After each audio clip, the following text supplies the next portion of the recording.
an hour or so. We got this. All right. How old are you, first of all? These are just chit-chat questions to kind of get everybody. 50 years old. No kidding? You say 5-0? 5-0. So don't even say it. Dude, Debbie, tell him. He looks younger than me. I always get the alcohol and drugs preserved me, bro. Well, stay here. Yeah. This is blowing my mind. I've always heard that I look younger than I do. How old do I look? I'd say 40. See? 48. Are you 48? Yeah, you're doing I can't believe you're older than me. That blows my mind, man. Yeah, Stephen Butland says looking good for 50. I think so. I'm not doing too bad for 48 myself. God preserves. That's a new one. It's in the Schwatter. I live in a town called Oshawa. We call it the Schwa. We always say it's in the Schwatter. Whatever works. That's awesome. Yeah, man. Yeah, I was not guessing. I was gonna say like 37 or something. So nice. I'll take it. Good for you. The air must be different up in Canada, man. I have to move up there. My son just turned 30 in November. Huh? My son just turned 30 in November. Oh, no kidding. Mine just turned 28 last November. Don't tell me your son's birthday is on November 11th. November 6th. Yeah. Okay. Day after my wife. Close enough. That's crazy. That was just that caught me off guard, everybody. I was way off, almost a decade and a half. Well, if that got you, wait till you hear the rest of this story. Right. We'll hear the backstory to this, because I would not have guessed that. Yeah. Man, thanks so much for doing this. This is one I've been wanting to do for quite a while. I do these on the spots in kind of waves. I'll do like 6, 7, maybe 10.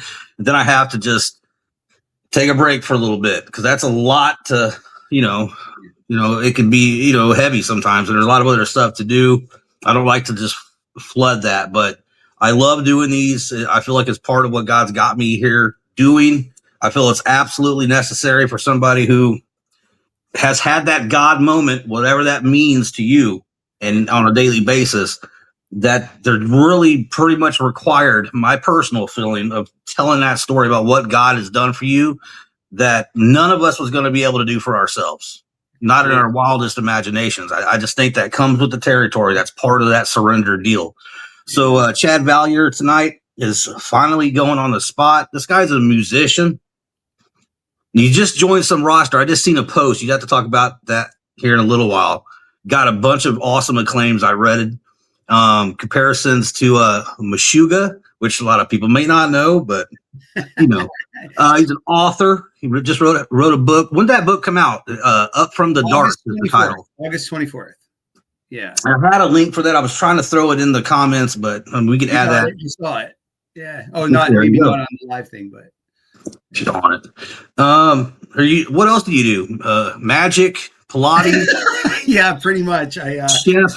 I pass out glasses to the Fountain of Youth. Right? Wow. I don't know. I still work a full-time job. I do peer support at a youth wellness hub. I do. I play music. I write.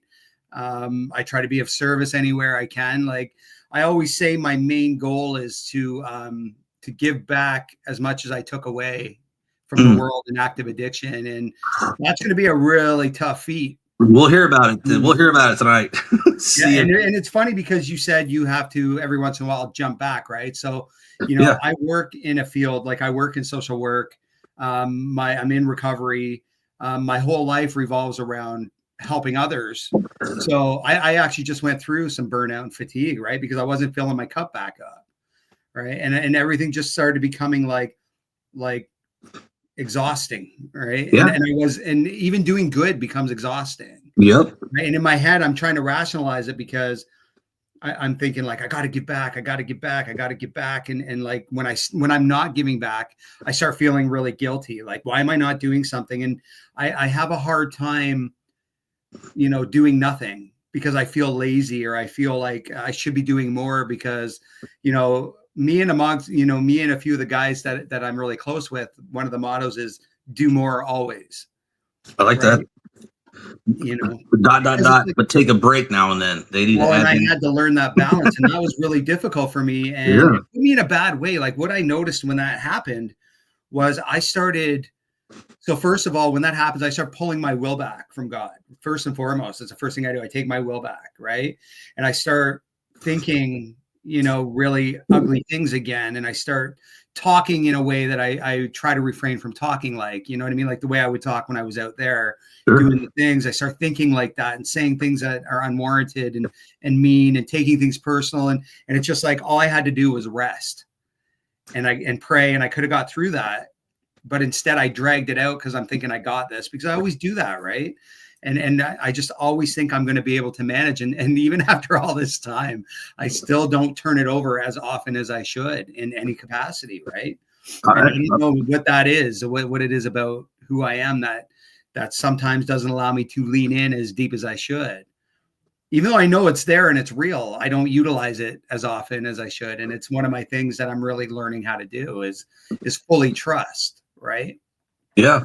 I think it's a pretty decent common theme. It's just like we kind of get, I use this word loosely. I don't literally mean it but I'm going to say it anyway.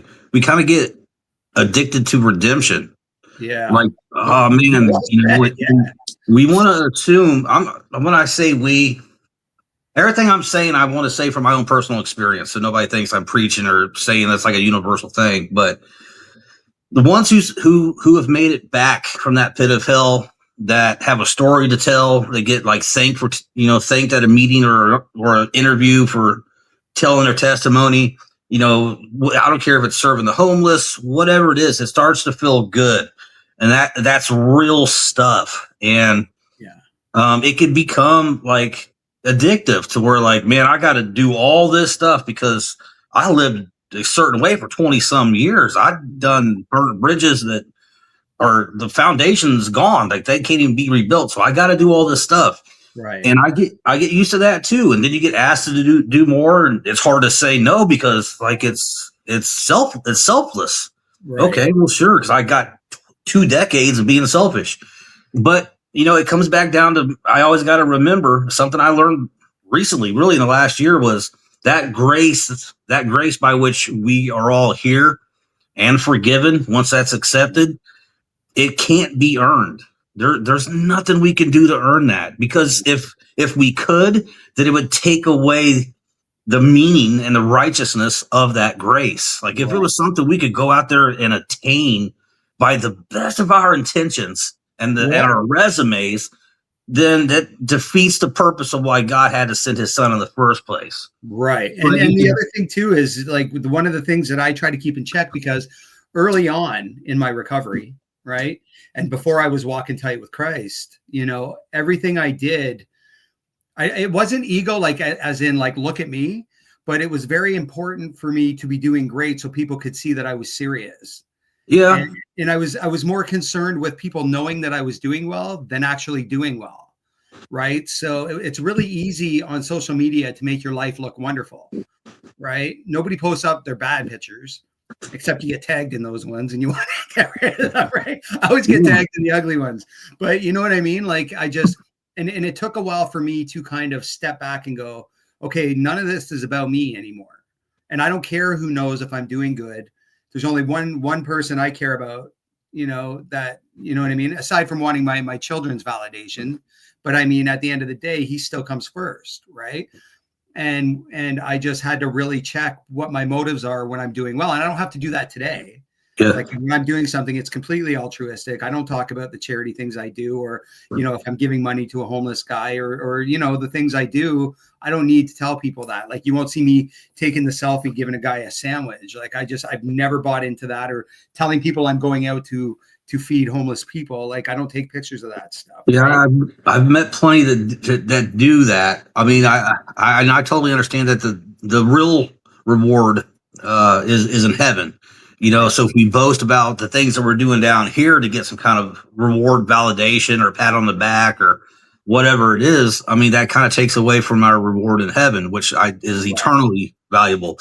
But I mean, at the same time, it's got to be kind of a balance too, because if you're doing it to be like, look what I did today, look how generous I am, how selfless it is of me to give Chad a sandwich, and a Philly cheesesteak from America. Look how great, look how grateful he is.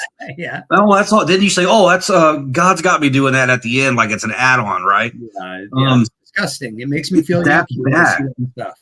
But right? people, they need inspiration and motivation too at the same time.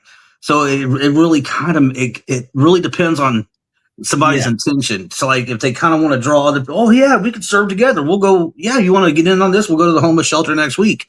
That's kind of good, but it's a fine line and it's tough to discern. Because at the end of the day, someone's eating.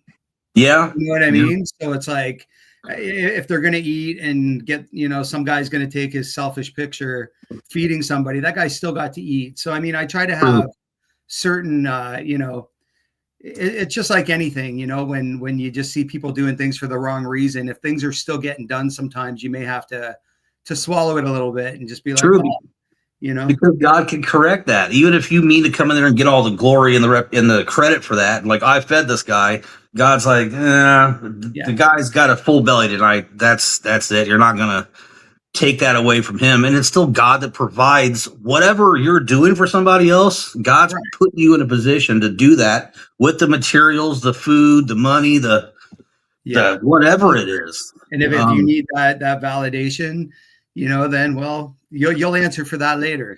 We don't have to call that out, right? That validation's tricky, man. It's something I think a lot of addicts, myself, every time I was 0 for 6 trying to do it my way, I always had to have validation. See what I'm doing? I got a 30-day coin. Oh, I'm reading the Bible. I have to have my wife see me reading the Bible and go to church and like I'm doing, but I got this. I'm doing good. Somebody thanked me for sharing some story today. And that validation, I swear, gets in there and replaces that high from whatever drug or alcohol we were doing, because it's just like, when somebody notices something you're doing, it's just like, ooh, I can get used to this for a while, but then it just fades and fades and fades. And that mask of recovery, you tear it off and go right back to addiction. Sure. Well, look at what does it say in the scripture? Matthew, I want to say Matthew 3 something. And he's talking about, don't pray out loud. Don't be so loud about your prayers and drag it on and carry it out. Like, you know what I mean? Because it's like, it's not for that. Don't do it out like in the middle of the street or something, so somebody can see you praying. The best prayers are supposed to be, I took that like in private, just between you and God. Praying for other people with people, that's a big thing too, but your heart and your prayers just to God in your prayer closet, your car, wherever, as long as you're being genuine and going to God with it, I don't think you necessarily have to have a closet per se or whatever. Because it's just God knows your heart. So if you're going to a prayer closet, but you're not really meaning what you pray, what's the closet going to do for you? Well, yeah, then you might as well just do it anywhere, right. Just have empty prayers. And then, when it comes to prayer for me, I often worry when I'm praying because I try not to go through a verbatim prayer. But me, right? And then I would struggle in prayer because I'm like, am I saying the right thing? Am I doing the right thing? And I would try to rush through it and do it fast. Cause I know guys, I have certain friends, man, when they pray, you feel it right in the bottom of your toes, bro. Sure. And then they do it it just rolls off their tongue. Well, I'm not that kind of prayer. I say what needs to be said or what comes to my heart. And I don't go through like the only thing that I do verbatim when I pray every day is armor up and cover in the blood and make sure my kids are armored up and covered in the blood, because the blood's going to cover where the armor can't. Right. And that's what I always think. Right. So it's like, but that's really the only thing I do verbatim because, he's listening anyway, and he knows what I need. And I will ask for specific things, but I won't repeatedly do it every day. Because can you imagine, like, if I, hey, Trav, blah, blah, blah. And then 5 minutes later, hey, Trav, blah, blah, blah. Hey, Trav, blah, blah, blah. Right. Yeah. Like, he's going to go like, I get it, Right.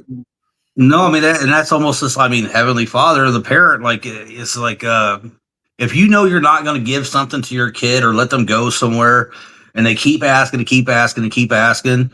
unlike heavenly parents who are just like, fine, go, but just be back by 5 o'clock or whatever.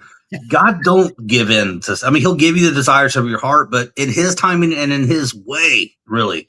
because I don't either. Like, God, here's where I'm at. Thank you for everything. I'm alive today. I really don't need nothing else. I mean, you already provide. So whatever I need today, I mean, I'm going to go after it. And I don't like to ask him a whole bunch of stuff either. I kind of pray the same way. It might sound like I'm just saying that, but Deb knows. I just speak from the heart to him, because like, why do I want to like fancy something up if I don't really mean it? So and once in a while something will sound good, but yeah, I know some brothers too. I could name them, but I won't.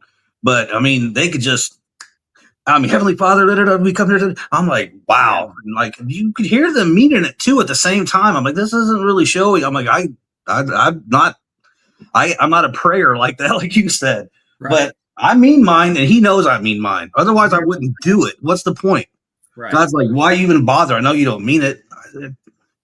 Well, it was the same for me when I would go to church for worship, right? Like when I first started going, I'd be the guy standing there, like, maybe singing some parts and whatever. But now I'm just like arms up, like, I'm in, man, hand up. Sometimes I'm a double armor, like whatever.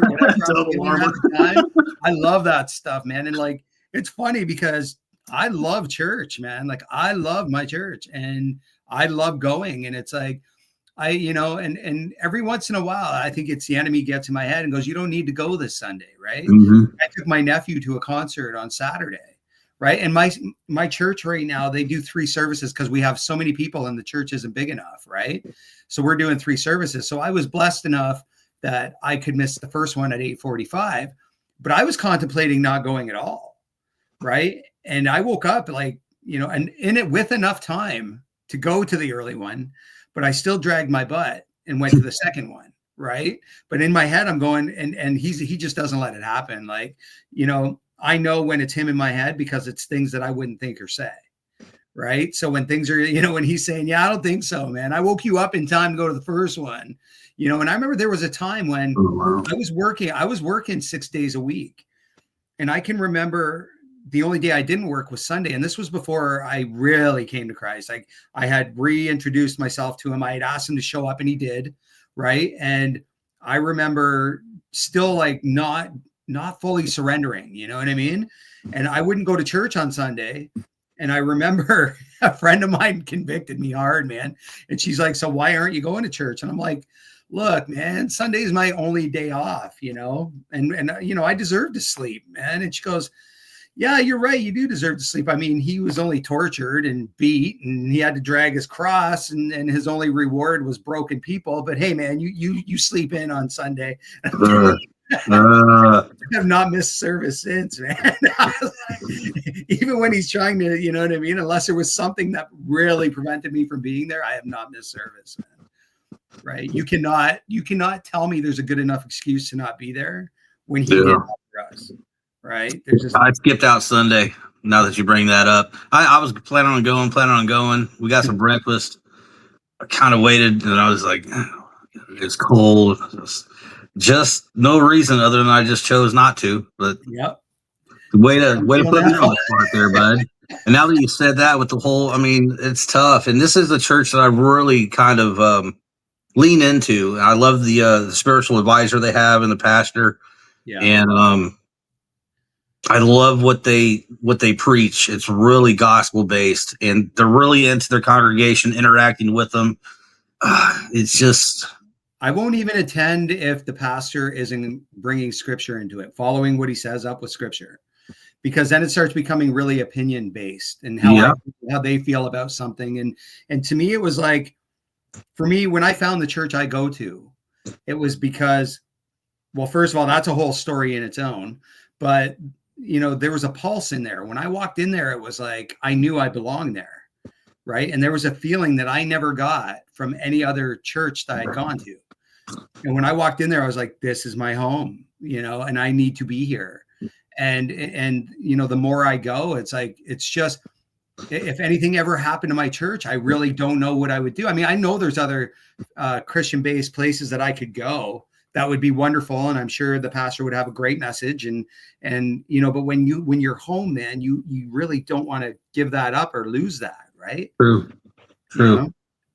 So it's like, I'm really grateful for my church. Yeah.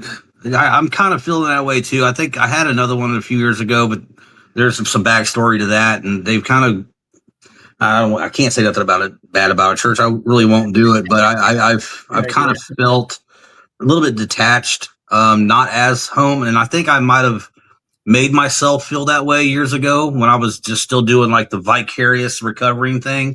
Just here's all the stuff I'm doing. You know what I mean? Oh, that guy's story. I'll change a couple words. Now it's my story. Vicariously recovering. That's all I ever did. So I think I kind of made this church years ago more of my home than it really was. This one just feels more.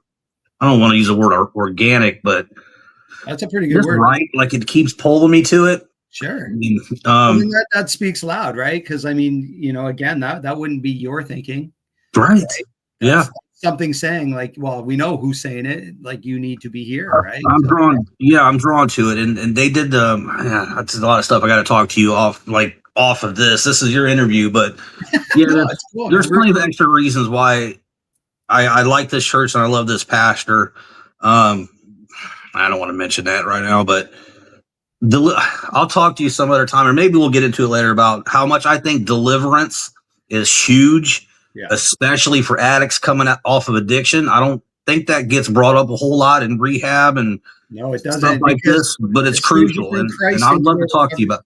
Sorry. As soon as you bring Christ into any kind of recovery, or people just start panicking, they want to see success. Yeah, you know, and redemption and all that. But as soon as you bring in Christ, all of a sudden everybody's put out by it. And it's like, why is that success story not acceptable?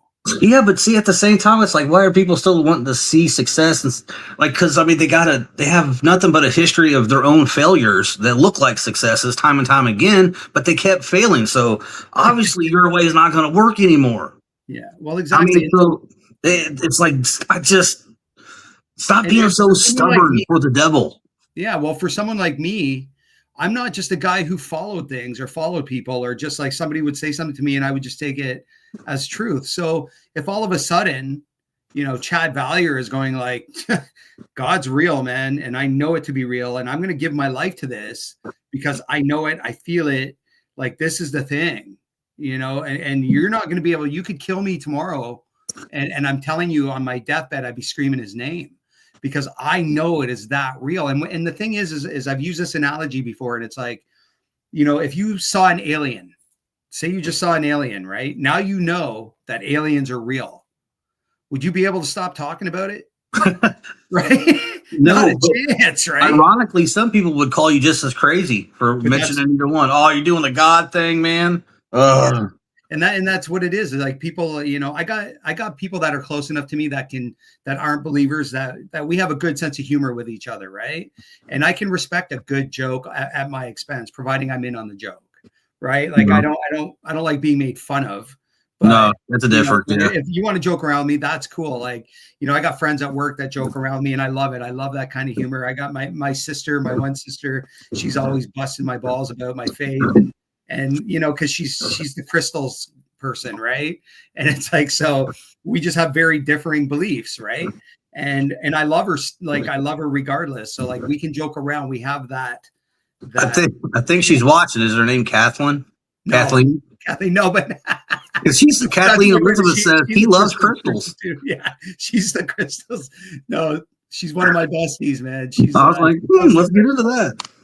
Hey, Kathleen, make sure you tell them how we prayed. Brother, everybody, thanks for tuning in. Like, this is how we were earlier. We just kind of talked for like, I don't know, like an hour, and we were just trying to do like a video and audio check. This is Chad's testimony. I love these conversations, bro. I don't think there's nothing we couldn't talk about, but let me get into your story. Let's go through it. Always really start with childhood, man. If you want to take us through your childhood, there was violence, rage, addiction. What did you all see? How'd that shape you? Yeah. Give us some of the highs and lows of it. Yeah. Well, I mean, I was born into a family of addicts, right? Like, my dad was a really bad alcoholic, and my mom used other substances, and they hung around with a lot of not great people. And, you know, to me, what I thought was normal was really not normal. You know what I mean? Like when you're right in the middle of it, you don't think it's really different, right?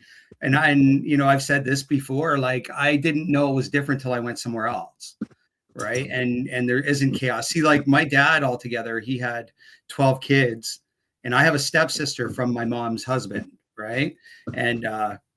And so, but when I was growing up, there was, I think, 5 of us in the house at one time. And, you know, it was just everything was loud and angry. And, you know, punishments were just really bizarre and cruel and unusual. And like, again, like, and I always have to do this disclaimer is it's like, you know, my dad's since passed, like he passed like 20 years ago.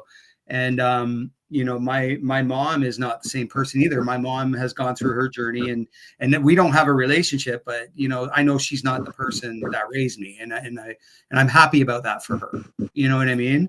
Regardless if we have a relationship or not, I'm glad she's better than she was when I was growing up. What this might be a dumb question. What's the number one reason you'd say you don't have a relationship today? I would say a lot of my past behavior. She's not good with that yet. I think because we see the past very different, right? And I think what happens is when I do things like this, right? And the thing is it's my story. And I'm sorry that there were other people involved in it that kind of get, you know, so if you know about my story, then you automatically know what maybe my sisters went through, right? So for them who don't really talk about it or don't like it and don't want to talk about it and didn't want people to know, here I come with a documentary, a book, and I just laid my heart and my soul. But I didn't do that to expose my family or my friends. It was, this is what I went through. And this is me trying to own what I did, you know, the person I was and try to, and if you read my book, you'll see that there's no, like, I'm not throwing anybody under the bus and I'm taking all accountability for my past actions. Right. And the person I was when I was in active addiction, or even when I was early in recovery, I was still being a crappy person because I didn't know what being a good person really was. Like I'd been in fight or flight for so long that I didn't even know how to not, you know, be unkind. Right. And it was like, you know, sarcasm, you know, and I'm still sarcastic, but I do it more in a fun way. Whereas before when I would do sarcasm, I'd be taking little shots. You know what I mean? Yeah, always passive aggressive. Well, you could be sarcastic. There was truth involved, right? Sure. And so, like, I mean, so you know, it started. It was rocky to begin with, and we both tried, but we're both very strong personalities. Me and my mom, and you know, I chalk it up to the most part for that. But I mean, my past behaviors. And then, you know, when the book and the movie came out, you know, things were exposed, right? And, you know, she remembers it very different, and that's okay. But there's a movie? Oh, yeah, a documentary, a 10-minute short film. That's how I ended up doing the book. Where can I see that? It's pinned right at the top of my Facebook page. Okay. Yeah, so it's kind of what led to me writing the book. I'm a documentary junkie, so I'm watching it regardless. There you go. Well, it'll be the best 10 minutes of your life. Okay, I've heard that a time or two, but I'll trust you on this one. Frank, one last quick question on that, and then we'll get into like these biker bars and everything else. But do you think your mom still, like you said, she kind of went on a different journey of her own? But do you think she feels any kind of guilt or remorse about some stuff? Like, I've heard if your dad was the way he was, I mean, he had to dominate the house, so I would assume. I would hope that. Like, I don't want anybody to feel bad about anything. I would hope there's some kind of like remorse in the sense that, you know, I'm not looking for anything. I'm not looking for anybody to make anything right. I just, you know, I would hope that she, you know, the way it could, because I know I wasn't a great dad. You know what I mean? I didn't know how to do it. And I didn't know how to, you know, I guess, no matter what I did, I wasn't mature enough to do it. And I just made really poor choices, right? Same here. I'm 100%. Anything you could, but I did a lot of really good things too, but that gets lost because the things I did that were bad were so bad.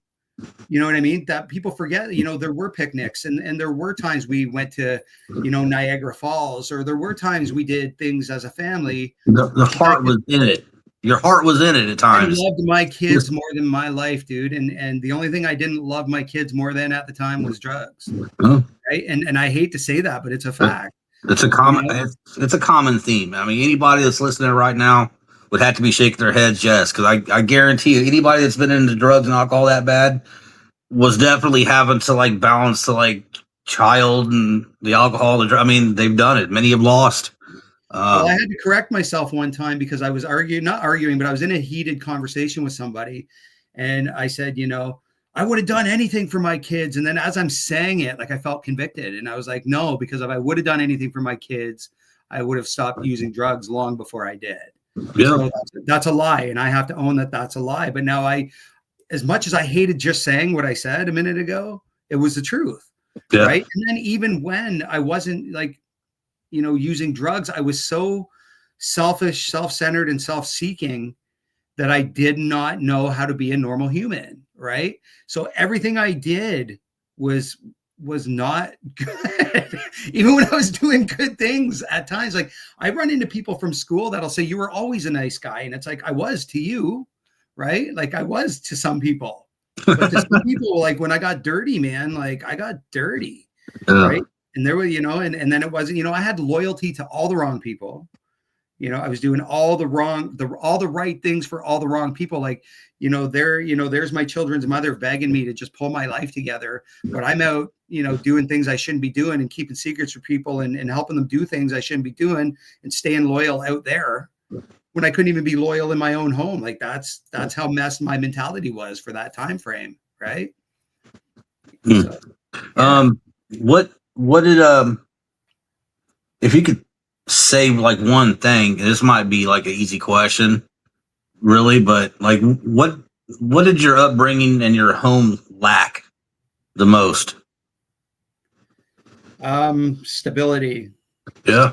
And it was simply because I never knew what I was walking into. Right. Like, so you always had to have your guard up. Always, like I didn't know, and that's the thing. Like I come from a time when it was okay to swat your kids, right? So, and then that's not judging my parents. It was the time, like that was acceptable. That's what they did, right? You didn't mouth off, or you got backhanded, right? Or whatever. So it was like I could walk into a house full of people that wouldn't leave for 2 or 3 days. I could walk into my mom in a great mood and give me a hug and a kiss, and I cuddle on the couch with her. Then I could come into my mom in a bad way. And here's the thing, like it's, my mental illness runs in my family. Like we all suffer from it to some degree. You know what I mean? There's something about, I shouldn't say all of them, but like a lot of my family.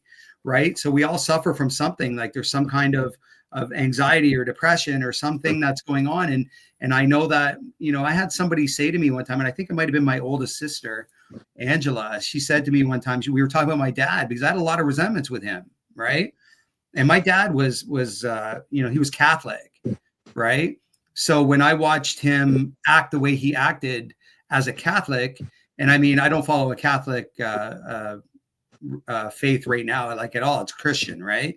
But when and that's not to bring division, it's just what I follow, right? So when I would watch him call himself a Catholic and act the way he acted, it really turned me off of the idea of God. Like, so you can do these things and still, call yourself a Catholic, right?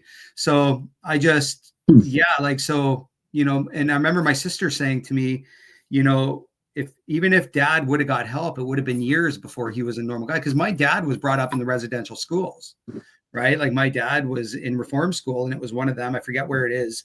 And my other sister knows really well. And, all those things that you read about in those schools happened to him, right? So he was a really angry man. Not all the time. Like my dad was a really charming man, right? He was a good looking guy. He knew how to make you laugh, and he was cool as hell. Right. And until he wasn't. And when he went off, he was the scariest, toughest man I ever knew. Right. And, so him going through what he went through, you can't come out of something like that without some kind of mental illness. True. Right. Yeah. My mom had a horrible upbringing, man. Like my mom had a disgusting upbringing. Right. So you can't tell me you come out of that without some kind of mental illness. And that's not to say my family's crazy. It's like, you can't come out of those things and just be a functioning human. And then when you're doing better, because I did the same thing, when you're doing better than your parents did, you think you're doing great. So my parents thought they were great parents, and they were compared to their parents. And I was a great parent compared to my parents, but I wasn't a good parent. You know what I mean? And it's just that generational curse, right? And I didn't even know about those and what they were until I came to Christ, right? That's kind of, that sounds kind of like the you said we inherit scars, like those vicious cycles. Some bad stuff had to have happened to your dad. That was confusing, just blotted out or whatever. So it came through at certain times because he might have just been walking, through daily life, and it was just a landmine of triggers. Like you said, he'd be cool now and then, but then this would set him off. And well, what I found out, and I didn't know, like I knew he had been in the residential school, but he never talked about it ever. But I had a really bad nervous breakdown in my 20s. And he lived out in a small town where it was like dirt roads and stuff, right? So he invited me out there, and we didn't have a great relationship, but he called me out to come and stay there while I regrouped, right? And I remember sitting on his deck, and he came out and he had sued the school when it all started coming to light, right? And we sat down, and my dad wasn't a man to get emotional. Like he didn't sit and have heart to hearts ever, right? But he sat down and he put those papers in my lap. Right. And he opened the page to where his part was. And I remember reading it, and I remember just being like so overwhelmed, like, wow, you are a warrior. If this is, and he was a really hard man, but seeing what he went through, he could have been much harder for what he endured in that home. You know what I mean? And it really, at the time, it really changed things in how I was able to accept our relationship. And not hate him, right? But it was still there because I hadn't done any work. And what I had to do was realize that it was no longer what my parents had done in my life that was making me be a dick, right? It was that I was making decisions to stay locked in this thing, in this resentment, in this hatred, in this like poor me sort of victim mentality. And in doing so, like I spent years just talking trash about them for years, making sure everybody knew that they were crappy people. And that's why I'm an idiot. You know what I mean? And it's like at some point, at some point I had to take responsibility for myself and be like, this has nothing more to do with anybody did to you. Like that doesn't mean scars aren't there. That doesn't mean that, it took me a while to get out of fight or flight. But Chad, what that does, and I'm not saying this is the case for you, but what that does is, spending those years talking about them in negative light, maybe all of it was true. Okay, let's just say it was, but that still gets us off the hook because we're trying to get some sympathy. We're trying to get, some people to be like, well, if I find him like doped out or drunk all the time, hey, we understand why. Who could blame the guy? You know what I mean? So it's just like you're my plight. But all the while, you're right. But all the while, and I hear it, it's like, I'm never going to be like my dad and my mom and all this. We just perpetuate the vicious cycle that we say we want to break. Right. Like, because it's just complaints. Right. And I mean, and at the same time, it's like, you didn't understand everything. So for us to get out there and complain and blame mom and dad or this and that and the other, when we fully don't understand what they went through, it just keeps it going. And all the while, we get deeper and deeper into what, we run straight forward, into like what we think we're trying to escape from. And before you know it. And that's what I mean. So it's like, it took me getting well and having to try to mend fences as best I could. Like, it's weird because I held such a resentment for my dad. And then I watched my life completely mirror it for the most part. You know what I mean? Like if you can draw like almost exact parallels between me and my dad's life, right? And he died clean, right? And that was great, but I know that, like, from what I remember, I don't know if he did any of the internal work, you know what I mean? But I believe in my heart he was probably afraid to die because and I remember him saying something one time, and it was really off the cuff, and it was really weird to hear him say, But he was just like, he wasn't looking forward to standing in front of the Lord, right? And the way he said it was just really quick and fleeting. And I remember doing one of these, like what was that? You know what I mean? And so, and then I never ever like brought it up. But you know, I remember when he died and I was standing at his casket, and in my head, I was just so angry still. As much as I understood, I was still angry, right? And I remember not being able to walk away from it and just being like, in my head, going like, I hope you're as scared as you made everybody else. Whoa, yeah. And that is one of those things where thinking that at the time, I felt justified, but today it's one of those things that, you know, I have family members, you know, sisters, especially because my sisters love me, right? And they always wanted the best for me, even when I wasn't being a good brother, you know? And they would always say to me, you know, you got to be careful of what you're saying, right? Because when you don't have any value on yourself, you don't think anything you say is going to hurt anybody because you don't think it's valuable. So I would say things and think people could just brush it off, you know, and you know, it's really not that easy to do, you know, and I've heard people worse with my mouth than I ever did with my fists. Oh, right? Guilty here and too. I have some ex-girlfriends who would probably wish that I'd have punched them out instead.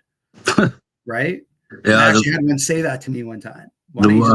My wife has said for years, she said, oh, she's tough. I mean, she can still kick my ass on a daily basis, but she said that sometimes those words, man, cut like knives, and she'd rather just be you know, waylaid than have some of these really deep cutting words. And I never thought, for a while I was like, who would say she can't be serious. But then after a while, I've said some horrible stuff too. I'm the same way with that. Man, you can't take those words back. They're tough. And even when you don't mean it, people never know whether you did or you didn't, right? And if you go after the shortcoming, like when you go after someone's appearance or their weight or something that, you know, those people struggle with, because, you know, and the reason why I know they would struggle with them is because I struggle with things myself. Yep. There's some things people say to me, you know, I remember somebody saying my eyes were too far apart, right? And I know they are. I could see my face, right? Okay. And it's like, so to me, I'm going like, oh wait, right? And they got me, right? And that still sits rent free in my head. And it was like it was like 20 years ago. Wow. Right? Like they were really trying to get you with that, though. They got me, man. Right? But you know, then I know people whose eyes are this close together. So it's like, what do you do? Thank God, right? He made me look like this. Oh man, but yeah, I can see that. Yeah. You never really know how deep some words are going to cut until they're said, and sometimes it's right afterwards. You know, like Ralphie from Christmas Story when he was like, "Oh, I mean, that's just one word." But as soon as he knew it, it was still just kind of echoing in the ether. He was like, "Oh, there comes the soap." Maybe it's not a great analogy, but timely because of the season. Yeah, and I'm not trying to make light on none of this. You know, I got to reel that back in a little bit. I mean, there's still some things that I've said personally to tons of people that all I can really do is just really believe and know that I like who I am these days. I think I said stuff always from an insecure place. Sure. I always would take things personal. I would look to take something personal and blow up because now I got an excuse to be irresponsible. It's all convoluted, but if I could get you to feel hurt, then that means I don't have to look at nothing and work on nothing, because you're going to be stuck on thinking about what I just said. So I can go do what I want to do. And I took everything as a personal attack just because I was immature and insecure. And I was going to go back because I was thinking, like, with the never really having that stability or that consistency, like one way or another. For me, I think that built and created some insecurities in me, because I'm like, well, I don't have no time to develop what's love, what's care, what's compassion, who can I talk to? Like, I don't, you know, so that I didn't get a chance to have my emotions regulated somewhat normal as a kid. And I mean, so you went through that. It was always chaos. Well, what's the cliche saying? Like, hurt people. Right. And it's like, you're not going to hurt somebody if you're in a good way. Right. Anybody trying to ruin somebody or try to like hurt them or physically, you know, in your, you know, unless you're defending yourself, And I mean, there's other ways to defend yourself than ripping someone's heart out with your tongue. Yeah. You know what I mean? And my words have always been my gift and my curse, right? Yeah. You know, as a musician, as a songwriter, like a poet, like a book, you know, I wrote a book, like all that stuff, words have been a gift to me. But with that comes, you know, the burden. And I think that's our cross to bear, right? Like we have done those things.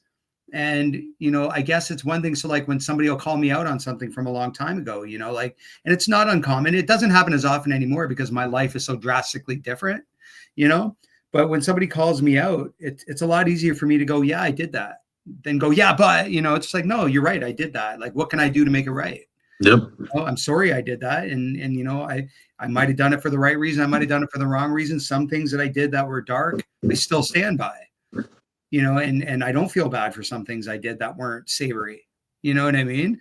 But there's things that will haunt me forever, regardless if I forgive myself, whether Jesus forgives me, you know, I will carry that in my back pocket because I don't know that that's my cross to bear, right? Like the way I've treated people and seeing the looks on their faces when I did, or what I did to other people's, you know, relationships, or, you know, just the things. Sometimes I look back and I go like, man, like how do some people still even talk to me? Right. Well, And I get that, right? Some people don't, right? yeah, that's true too. And that's okay. Like, I get it. Like there's some people, I know a guy in recovery and he's like 37, 38 years clean. And this guy's helped many, many, many people recover and save their lives on a daily basis. And yet he said one time at a meeting, like if you bring up his name to his ex-wife, who he hasn't been with in 25, 30 years, she'll tell you what a dick he is. And he's going like, and from her perspective, that's who she knows, right? She doesn't know this version. So to her, that's true. Right? Yeah. And you're not going to change everybody's mind. Like there's people who are going to hate me forever. Yeah. Same. Yeah. And I get it. Like I don't, it's not that I don't care for that. I mean, I did maybe the first like half year or so into my recovery. I'm like, everybody that's got something against me, I'm willing to own it all and apologize. And they got to see this new version of me. So there was still like that little lingering validation coming too. Even though I knew that this was really real, the old validation whisper was like, you got to prove them all wrong and show them who you are now. Like I don't do none of that. I just stick to this house. I post the stuff I post about. I talk as much truth as I possibly can. Right. Some people are going to hold things against me for the rest of their lives, and right. that's their choice. I mean, I cannot set out to like get, you know, earn or gain the favor of men. Like it's not that important to me. There's only one person you need validation from, right? Sorry, my computer's about to die, so I just want to make sure I got it plugged in. Oh, okay, good. I had that on lockdown, but we can still talk while I do it. Take us. Let's get. You don't have to talk about a ton of this stuff, but I'll talk about what I the drug career, how that all started, when that all started. My what? Sorry, the drug career. Like, how old were you or young? There was a story that starts when I was like 3 years old or something, and I was stealing booze off the table on Christmas Eve, right? And you know, back and you know, everybody was kind of when they used to tell that story, I remember everybody would laugh, right? I didn't get it, you know, but that morning, you know, Christmas morning, I didn't want to open my gifts. I was too hungover at 2 years old. Right. And I mean, that's just what happened at my house. People drank, people did drugs, you know, to me, you know, it wasn't uncommon. So I thought it was just what people did.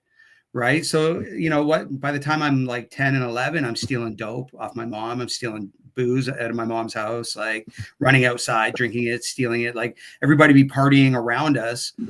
So I would, you know, steal it and run in my room. Like they were too busy doing what they were doing to care about what we were doing, you know, and that doesn't mean we were neglected as children. Like, you know, I mean, we were clothed and fed, and even if it wasn't that great, we had all the necessities. Right.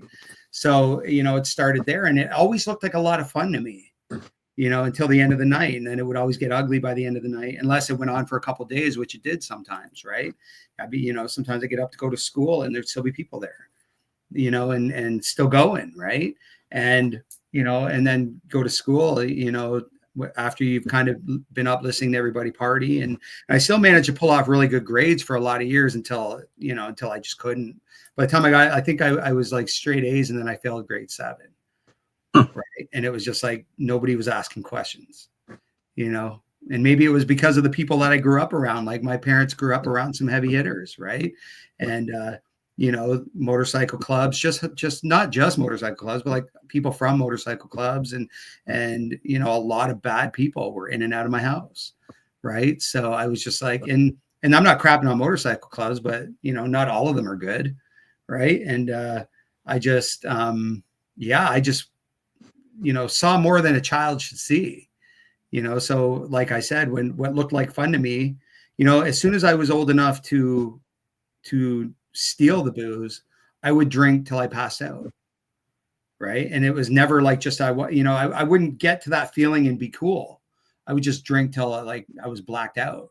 And I was doing that from the minute I could put booze in my mouth. Right. So, and there was something about it. Like I genuinely loved the taste of it. When I was little, I can remember drinking a beer going, this is amazing. Like this tastes so good. And most kids are going, here, you have it. I'm like, deal, right? We're sharing one, not anymore, because I'm going to drink it all. And then, you start realizing, well, if I do a shot, I'm going to get way drunker than if I drink that beer, and then, you find, back, I don't know, like, how specific you want me to get on this show. But, certain drugs, like, my mom would have her little utensils in a Pringles can, and I would go in there and I would steal that, and I would, use that. And then I would, sneak out with my friends and share it with them. And you know what I mean? This was a thing. And then, by the time I was like, got into music, music was like the thing. So it was like excess, excess was just all there. Right. Anything you see on television, it's all really there. And that probably, like, not that you needed it, but that kind of like over validated all your use and drinking and partying, because you're like, oh, I'm into music now, so this is what they do. Well, I had zero self-esteem, right? Like, again, because of the way I was brought up. Like I wasn't, I had no humility, mind you, but I had no self-esteem either. Like I was the kid that was always overbearing at everywhere I was. And then when I got into music, it was like I became, like kind of cool. Right. And so like people wanted to hang out with me. People wanted to drink with me. People wanted to do drugs with me. Girls wanted to sleep with me. You know what I mean? And it was like all of a sudden I'm getting all these things that, I'm watching on TV, and I'm watching rock stars like Motley Crue and Kiss and Skid Row and all these hair metal bands. To me, that was like, and I've said this a million times, it was like superheroes, man, like fire and hair and like the women and just stuff like that. And just seeing like, and that moment, man, when you see Vince Neil in the Home Sweet Home video and he just does this and then like the whole stadium does that with him and he's singing to a pretty girl. And I'm telling you, man, I was like, I want that. And you couldn't deter me from that once I saw that.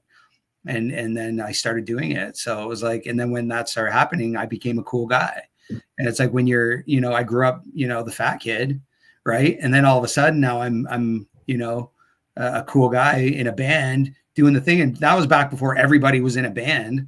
There was only a few bands and it didn't, it wasn't like, I was in my garage hammering out 2 or 3 chords. We were writing cool stuff in my very first band, playing in like places that the Rolling Stones played in Toronto, and at that point, I'm like 16, 17 now, Wow. Going to school, still trying to maintain school. And just making a mess of that. I'm already hanging out with like really shady cats. Like I grew up in a really, ugly part of Oshawa, and, we were all starving, naked and dirty and hungry. So we all just were these kids and then we start doing shady stuff. Right. And as that just progresses, it's like, I'm already hanging out with shady people now. I'm doing shady things. I'm like not being a very honest, cool guy, but I'm out there playing music on top of it, doing all the drugs, like doing whatever, hanging out with strippers and you know what I mean? Like it was just that, validation, like love me more and more. You got drugs? I want all the drugs, and I want to do all the drugs. Oh, that girl likes me. Well, I want 5 of them. It's just like everything I did was like more and more, and it just, that hole, man, it just doesn't fill up. And the more I got, the more I wanted, the more people that liked me, the more people I wanted to like me. You know what I mean? It just never ended from the time I started. And from the minute I put a drink in my mouth until I had a rig in my neck, until I was homeless, and it never went any different ever from the time, and I would go out on little treks across like Ontario or whatever, and I'd come back, broke, and here's, I'm in, at this point, like I became a dad at I was 19, or I think I was 20, just turned 20. Right. And, thankfully the mom in that equation, she snapped into motherhood really well. Right. And, she really locked down and became a really good mother and put up with me for years doing the same thing. Like I didn't realize that I had things wrong with me, like neurodivergence. Right. I didn't know what that was. And here I am, like I can write a song, I can write a book, but I could never sit on a computer and make a spreadsheet, and as soon as things, I still don't know what those are. Right. And as soon as things get, there's a lot of things, if you look it up, and I didn't know that I had that was a thing for me until in the last couple of years. Right. So there's things like touches and sounds and things that I have to do with my hands. And I didn't know that was a thing. So trying to maintain a job, I would do really good at a job, and then I would blow it for no reason, like just wouldn't know how to maintain it, And so like there was all that going on. And then, after, by the time I was, in my late 20s, like the drugs and the alcohol were just, it was priority. Yeah. All the while still doing music though. All the while I did not stop. There was times when I would not be able to focus on it as much. And I would, I'm just, and I would play it off like I was, trying to do the right thing and be a good parent. It was really just because I had lost focus, like, but it was like, it was always in the forefront. Like it wasn't an option to not succeed.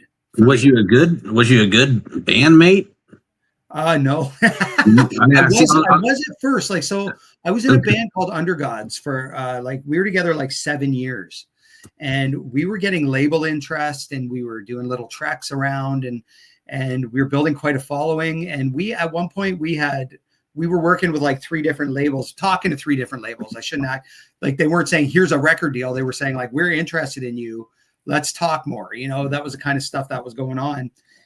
Pardon me. And, at that point though, like I'm in my 20s, I'm on a lot of drugs, and the ego was just off the chain, right? Like that really ran the show.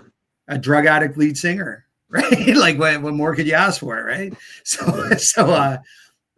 they, for the first like 3-4 years, we were really good. Like my drug use, I want to say was under control, but it was under control to the best of my ability. Right. Like I was still making messes, but they weren't beyond fixing at this point. Right. And people would just go, that's just Chad. Like, that's what Chad does. Right. Like Chad's just crazy. Chad just, he's the voice. He's the front man. He's the erratic guy, and it was, I was the guy that would be standing out in the lineup talking to all the kids, So it was like, it was good that I was high, because I could be everywhere at once. You know what I mean? And I remember our drummer, still, he's actually the producer for my band now. He left to focus on his recording career, right? Like his studio. And he's still doing that to this day. And I remember we got a drummer that he was my using friend, phenomenal drummer. Not a really good person, but he was my using buddy. Right.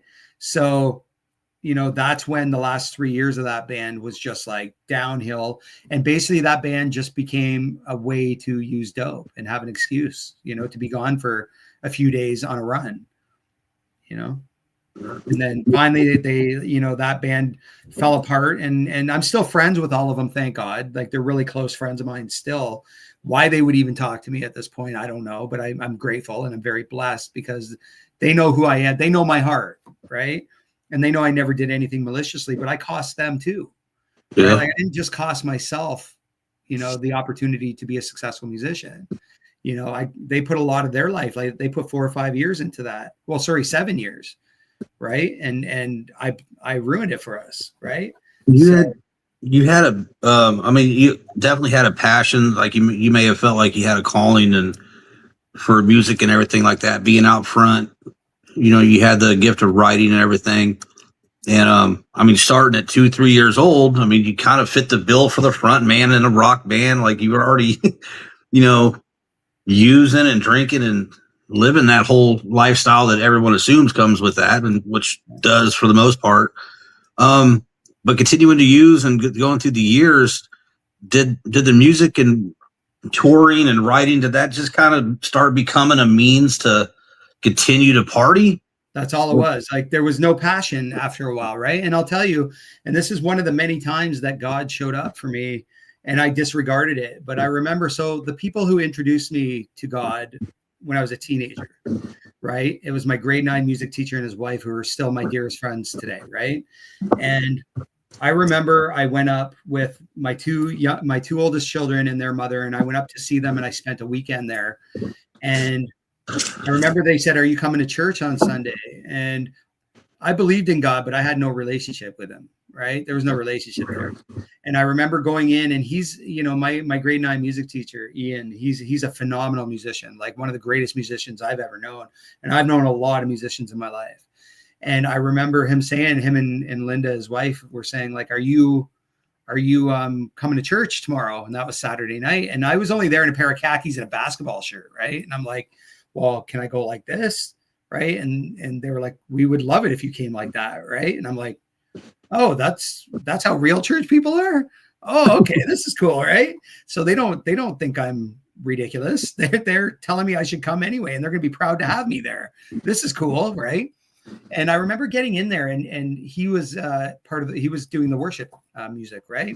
And him and Linda were doing it. And I remember, so this was the first time I had seen somebody perform music and nobody clapped after, because you're in service, right? And it wasn't like it is today, right? And I remember them singing and having the greatest time, and I'm looking at them singing, and they're just loving their life, right? And they're just singing with nothing more than to sing for God, right? And they're loving it. And when they're done, nobody's clapping. And in my head, I'm going, if that was me, I'd be dying right now. Right? I'd be crushed. Like, what, they don't like me, they don't love me, they don't want me, like, what is going on here? And I remember that just clicking in my head, and I took a break for about a year, maybe 2 years, because at that point I had decided that if I couldn't come at music, and I didn't use God, I did say God, but I know I didn't mean it when I said it, but if I couldn't make music for God and myself, then I refused to do it again. Like, I didn't want to do it for anybody else's validation. And to be honest with you, my music got a lot better after that. Yeah. Until I got really messed up, and then it just I'll have to search and dig up some really old stuff. Yeah, be careful. You might find it. Okay. I got a good research team. So that was one of your first big God moments, because that had an impact on you. Just worship, a band singing, worshiping. Yeah. And you took a year or so off, kind of reevaluated some stuff. Yeah. The using, did that slow down at all? That kept going though. Oh, I use, like, I'm only 4.5 years clean.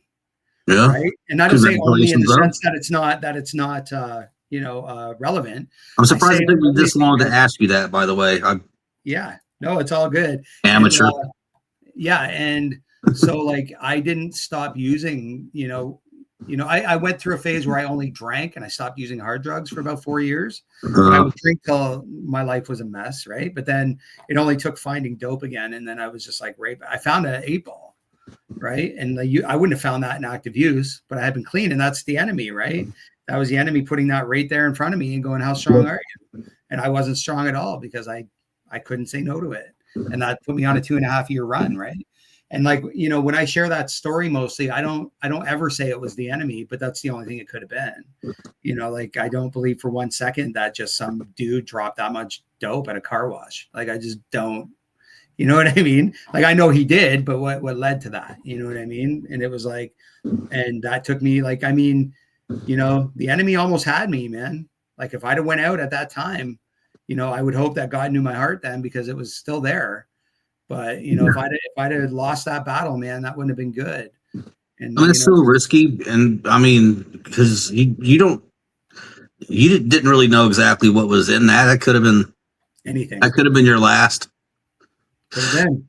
And they say if you haven't faced the devil, then you're probably walking the same road, right? Oh, that's good. And I've never heard that, but that's good. Yeah, it wasn't until I was face to face with him that I was like, okay, man, now, I'm no longer on the same path as him. Right? I mean, when you're saying you found an 8-ball, like coke, fentanyl, meth, heroin, I mean, you want to say exactly what it was? It was coke, yeah. Yeah. Like, I don't know if you shot, smoke, or whatever, but whatever I could do, man. However it was going down in the environment I was in, like I was that guy that would say, when I was doing lines of coke, I would say, I'll never smoke it. And then the next thing you know, I'm cooking crack. What I mean? And then I would say, oh, I'm never going to do a needle. And then I'd be, smash and blow, and then when I found meth, meth was just the next thing. I'll only do lines, and then I'm smashing that, and I'm doing lines of that, and I'm going like every line that I said I wouldn't cross, I would cross. Right. And it was just like, I became like, never in a million years did I think in my early 30s, I'd be sitting in a crack house smoking crack. Like just saying that to myself right now makes my stomach sick. Sure. Because you know what I mean? But like like I just never thought in a million years I'd be that guy, because, I looked at crack different. Right. And I didn't realize that it's not, you know what I mean? It just hits you faster. Right. And you want more of it. You know what I mean? We don't, like you said, that choice we have is really that first one. And then there's really one more when we choose to never have to choose again. Like we're going to just choose to go with God and sobriety, however that works for somebody.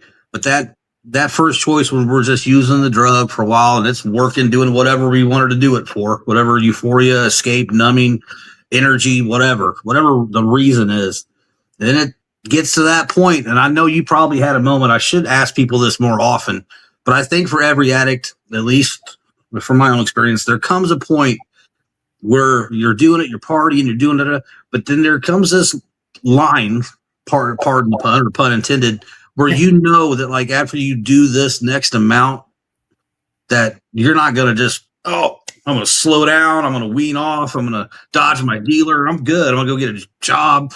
Like you do it anyway. There's like that moments of hesitation, which is really a realization that like, oh, well, now the drugs are using you. Oh, and yeah. That's when that does, I don't want to get into that, but that's for me when I felt like, oh man, like, I don't even know how I got all this or did get pulled over or stopped or found out. Like that faith that we have can definitely be used in dark ways. Yeah. Like you said, the devil will provide some things when it's all detrimental towards us. Right. And then it's just like, oh, wow, I don't know if I'm going to come back from this. How can I? I'll worry about it tomorrow. And it's always tomorrow. Yeah, you blow your paycheck and you don't know how you're going to pay your rent, but you don't care as it's going. You're just like, I'll figure it out. And then sometimes you don't. And that's where you get to that point. Like, how am I going to pay my rent now? And now you're 2 months behind, and how are you going to catch up on that?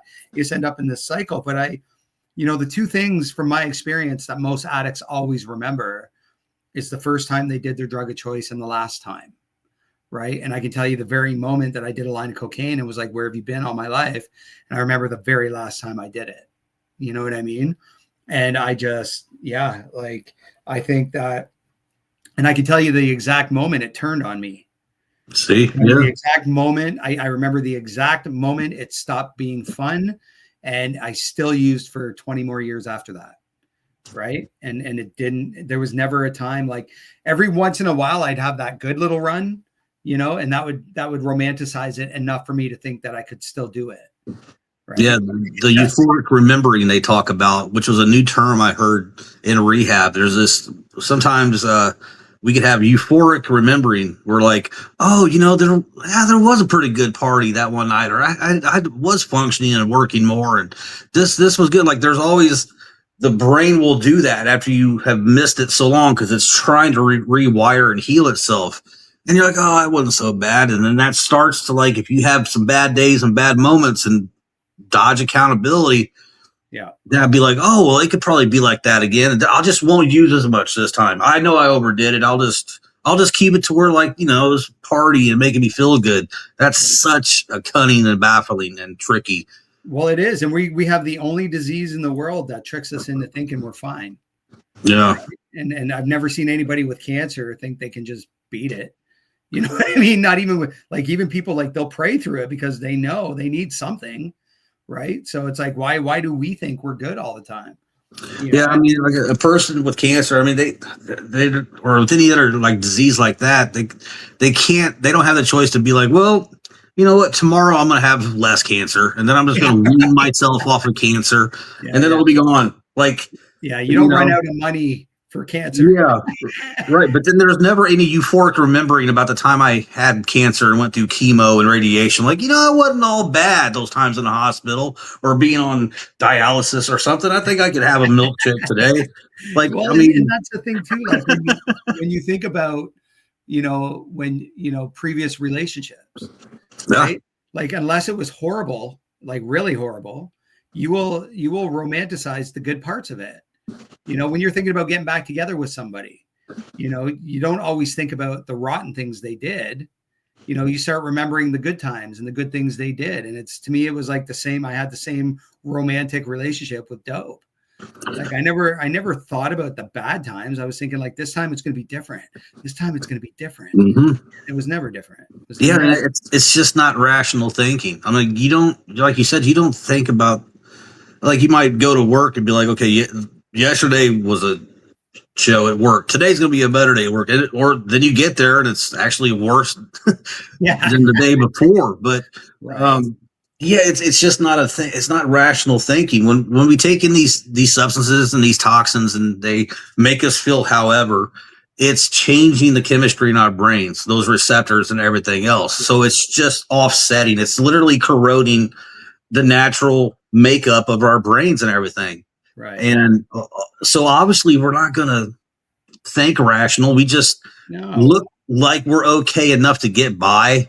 And either I mean, or some don't care about, like, so-and-so knows or the wife knows or my coworkers, they see me on something, and others are just so good at hiding that it almost seems impossible. It almost seems like the drug just becomes the person.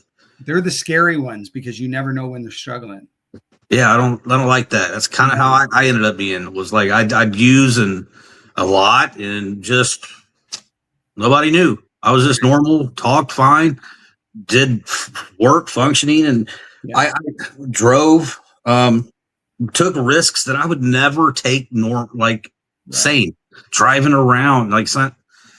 Yeah, well, even when I came back I chose to go down that path, Chad. I mean, I didn't expect to get that far down that path doing the things I did. Right. But I'm not going to say the drugs made me do it or the devil made me do it. That was the deal I was willing to take because I chose it. Right. So I get that. And you know what I mean? I think that, and when we talked earlier, I remember, somebody said to me one time, like, we make one choice. Like, not everybody who does a drug becomes an addict, right? And we make a choice that millions of people make every day. We just happen to be the ones, that won the lottery, and it's, I think about, trying to rationalize decision making when you're in active addiction. Like, somebody put it to me one time, like, if you bought a dresser from IKEA and it came with the wrong instructions and you're trying to build a dresser with these wrong instructions, like, you're going to put together a really shoddy dresser that's probably not going to work. Well, when you're in active addiction, all your instructions are not right.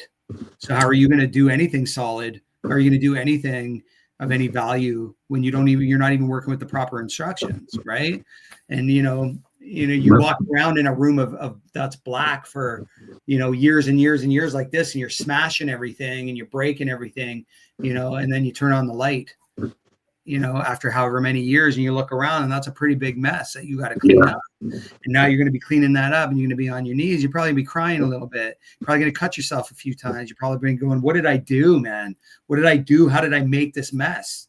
You know what I mean? It's not going to happen. You're not going to clean it up in 5 minutes. No. You're going to clean it. It's going to take you some time. and you have to be okay with it if you want a clean room. And it's just like your life. Like, you get into recovery thinking you're going to get everything back. I hate to break it to you, man, but I didn't get anything back. I got nothing back from my using. What I did was I built new things. There you go. Even the relationships that I still have, like, I didn't get the relationship with my family back. You know what I mean? I built new ones, new relationships with the people that wanted to build new relationships with me. You know, I didn't get my children back. You know, I have a relationship with one of the three, you know, and I, you know, I built a new and building a new relationship with him, you know, instead of getting the old one back, because there was nothing about the old ones that were really good. So why do I want that back? You know, why do I want anything from my old life back? I want to build a new life, and that's what I have to do. Right. And, you know, once I was forgiven and the debt was paid, that sure made things a lot easier for me to go like, okay, man, I got a shot here. You know? I love how you put that. And yeah, we talked a little bit earlier about all that stuff. And I just knew that this was going to have to be an authentic walk as best as I could do it, as consistently as possible. I'm not in no hurry. There's some days where I'm just kind of lazy with it all, but I know I'm not going to pick up. I know I'm not going to use.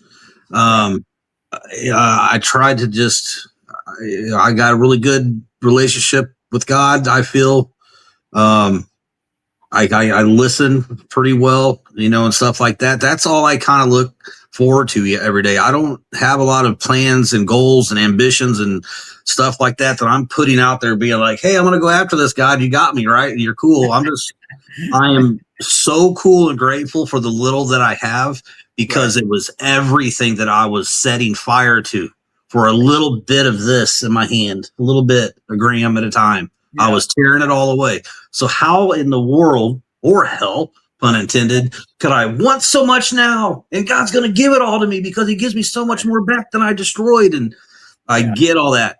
But and it'll come. It just may not come in the way we were expecting. I just want it to be however he wants it to be for me. Right. Because everything I had before, I crapped all over it.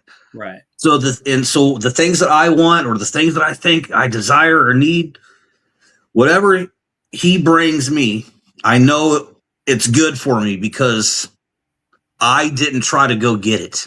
Because my intentions and efforts led me to him. Right. So that's what keeps me in check a lot. Some days I'm just bored and I'm like, you know what, I'm okay with that. Yeah. I could do people confuse boredom and serenity, right? Huh? People confuse boredom and serenity. Yeah, that's true. So when you're sitting there and it's like you don't have all the chaos, you're going like, but what we forget, I think, and I'll speak for myself, is I forget sometimes I'm smack dab in the middle of the life I prayed for. You know what I mean? And how do I forget that? Like, how can I be ungrateful today when I have a roof and I have food and I have a car? Like, I have a car, you know, I have a license.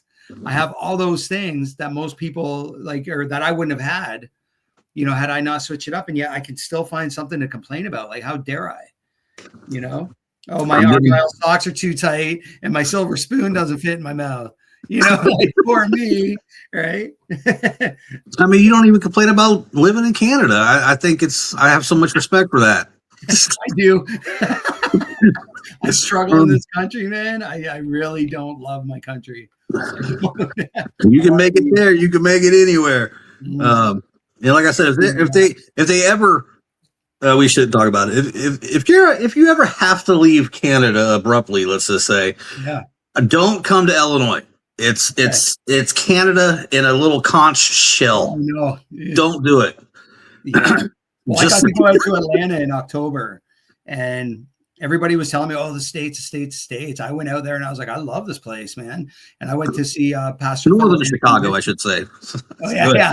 And I just was like, the whole ride there, I'm like, I love this place. Like, how could, you know, I don't care about the politics, man. Like, I'm loving the area. I love that there's, you know, God seems really prevalent out there for a place that's supposedly so horrible, you know. And I just see, and I know that, you know, all the battles these days are not of the flesh, right? So anything we're seeing, you know, right now, like, I've read the book, man. I know we win, right? But it's a battle. Don't spoil it for people. Yeah, but I mean, things are changing, and it's like when I go through a country that I've been told to fear, and I go in there and I'm like, it felt like home to me. You know, it made me want to be there. and I look at the way this country is right now, and I don't love it. I don't love the way it's being run, and just how I feel about it. And and if I could go, if I could pick up and go tomorrow, I probably would. But I built, my life is built here, and it's, Canada is not. I'm watching, God make His presence. That's for sure. But I can't wait till he shows it a little more. Just to snap people out of this mess we're in right now. I hear you. You're not alone in that sentiment. I know you probably personally know a lot of people that feel the same way. Yeah, I shouldn't get into politics. It's just really not good for guys like us, eh? I mean, that's all I used to be in. I mean, I won't get into it. I'll say it like this in 60 seconds. 4 or 5 years ago, I was into the politics and the rabbit hole and the Alex Jones stuff, pretty deep. And there is a lot of truth to these conspiracy theories out there, but I won't go into that. But I got to the point to okay, I know this stuff. So what am I going to do with it? I can't pull or revere it. These people are bad and this corporation runs. I was like, there's nothing I could do. It was just robbing me of peace and joy. It's like I had all this stupid knowledge that was just so even deep beyond my comprehension sometimes.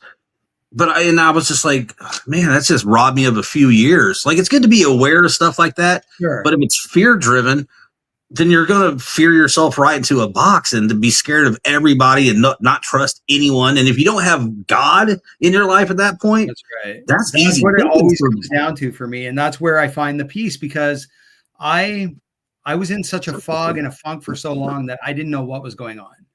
And when I got clean, it was like when I started seeing the world for what it really was. And I got to be honest, there's a lot of things in this world right now, I don't understand. Mm-hmm. And I honestly don't care about many things. Right. And I don't have to get into specifics, but I'm just saying, I don't really understand a lot of the world that I live in, and when I realized how much evil is running it, running this earth. And I'm going I forgot, for years, I forget that this is his area. This is the enemy's area. Right. So it's going to happen, and it's we were put here as a middle finger to the enemy, right in the middle. And we were told not to touch the bad stuff. And we did, you know what I mean? And so, I mean, when I realized, then I did have a political opinion, and I had to sit with one of my political leaders, and I'm blessed because he comes to my church, and I got to sit with him, and I said to him, how does a guy like me fight? I can fight outside of the flesh now. I know how to do that, but how do I fight in the flesh? And he said, well, we definitely need to get together. And I'm hoping one day to have a bigger political voice, because I don't have one right now, because most of what I have today, I would say it's a little deeper than surface knowledge, but it gets so deep that it's a lot. And it's and you're not going to argue with you can't argue or debate with somebody that just put it this way. I've never at the end of an argument ever, or a debate, had somebody go, well, you might be right about that. Never. So what mountain am I dying on? Same here. If I'm at this end of a political party and they're at this end, there's nothing I'm going to say that's going to bring them over. It's just not a thing. So why am I going to fight, about what I think is right, what they think is right, when I know nothing I'm going to say is going to detour them? Yep.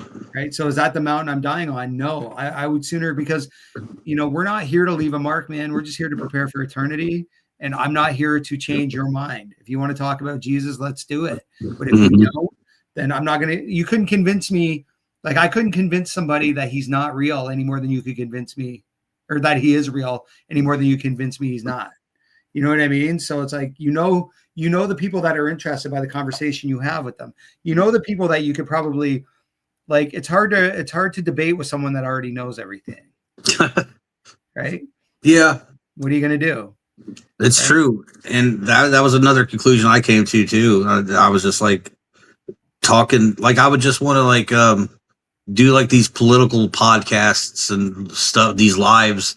And I would tell everybody about how bad, I don't know if we could still get flack for saying it, but COVID and all that. And just in all this and the political people, I'm like, it's a beta test to see how everybody's going to do stuff. And I would only want to talk really to the people that agreed with me. The ones that like, don't we all though?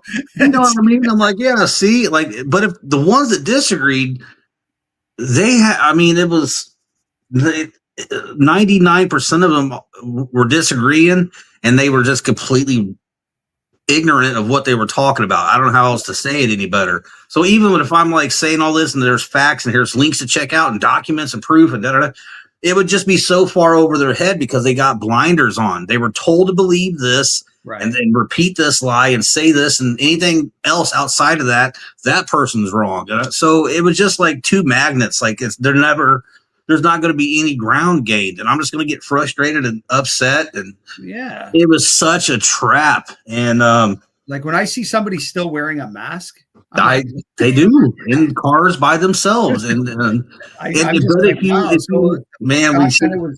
fact that it was trying to do this, but all these years later, there's a certain look. I'm just going to say it like this: there's in the United States, especially, there's a certain political group that's wearing masks still today, and there's another group that's not.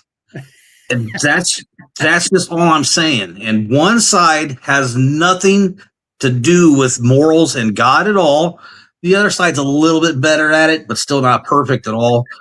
And so I'm like, I can't even really do either. The lesser of two evils is decent. I'd rather have that. That's God to work out. But God bless them all, man. That's all I can say.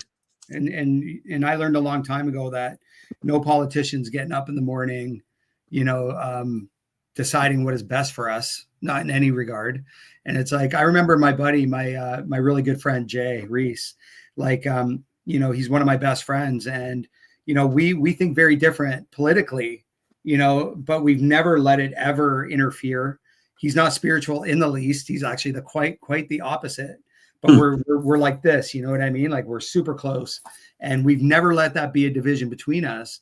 And I remember I said something one time about how my beliefs lean more to a certain side.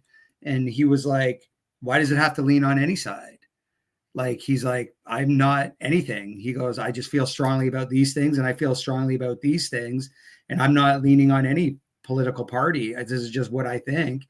And, a lot of times it doesn't align with what I think, but you know what I mean? But it's cool too, when we get to have conversations, we have them and there's not conflict. You know what I mean? It is two mature men who don't agree on something that have the best conversation.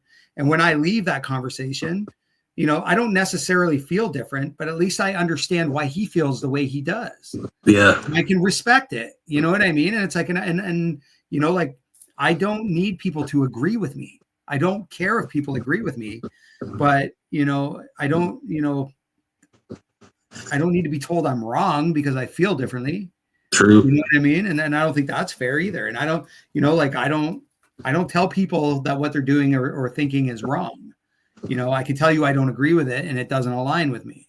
Oh yeah, I used to be really bad at that. I would tell people like that's just the dumbest thing I've ever heard. You should feel ashamed for even saying that, thinking that. Like I was like that cynical and that sarcastic because I just knew that I was right and I had the facts to back it up. And they wouldn't want to hear the facts, and most people don't. I didn't like none of that, man. And it was feeding some ego. And once again, it was a void filler. I'm like, man, did you hear me tell that one guy off tonight? And I'm like, I don't know nothing about their life or worth. I'm like, what did I gain by any of it? Right. I mean, I still feel the way I feel today, but I'm just like, I can't do that like I did. It became like some other kind of drug. I'm like, I got to know all this information about all this politics and the history and Freemasons and da-da-da-da-da and Alex Jones and all this and 9/11. Like I got like, what am I going to do with that? Everybody's going to be like, oh, this guy in Illinois, he's got all the facts and he's going to set everybody straight today. Like, I guess that's what I was thinking. Like, I'm going to set the world straight. One video at a time on Rumble with 2 viewers, 3 subscribers. I'm going to get them, Chad.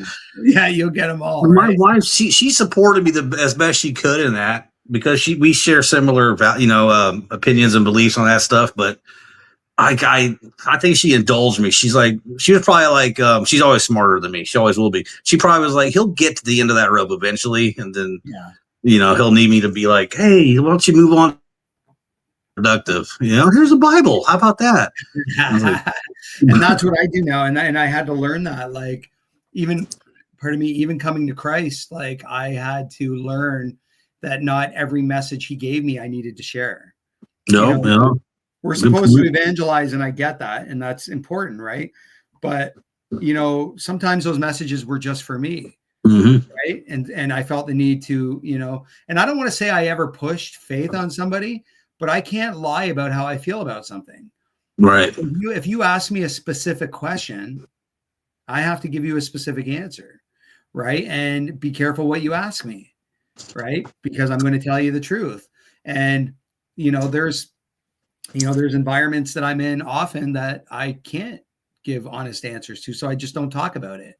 And it's much easier that way because, the last thing, because at the end of the day, what's in that book to me is the word, the truth, and the life. You know what I mean? So I believe it to be true. And my starting point always starts with Jesus Christ. Like, if you believe in Jesus Christ and you believe that, he came here, he died for our sins, he was nailed to the cross, you believe all that stuff, then everything that came before him has to be true too, because he said it was true. Right. So whether I understand it, like I have this conversation often, like us trying to understand the Bible with a human mind. You know what I mean? Like, give me a break. There's people who spend their whole lives studying it. You know what I mean? And still don't know it very well. And we're supposed to just read it one day and know every answer to everything. And it's like people who try to put logic into it. It baffles me. It's just like, how are you trying to put logic into spirit? You know what I mean? There's no room for that. There has to be supernatural. You can believe in ghosts and spirits, but the idea of Jesus Christ just blows you away. Like, it's impossible. You know what I mean? You got crystals that you can rub on your forehead and, that magic rock, and God bless you. Like, like that's your thing. That's your thing. But how can you believe this magic rock has all this power? But the thought of a man who walked on the water is insane. Yeah, that's all gold. That's all golden calf stuff anyway. Yeah. The new age, like there's a push to do this like new age Christianity, which is all inclusive. Love is love. I shouldn't bash all that either, but it's very attractive and enticing. But I don't see a lot of that's mostly for like middle-aged. Be careful what you say here. Middle-aged people, like the younger generation, man, from what I'm seeing in this country, like in America, there's a revival happening, brother. And I don't know if I've ever seen it in my lifetime. I've heard that a lot. The youth are really turning to Christ. And I mean, genuinely, passionately, even if it's against, oh, you're one of those God people in high school, like there's strength in numbers. But also the numbers is also what shows and makes that faith so evident and exemplary for everyone else. Right.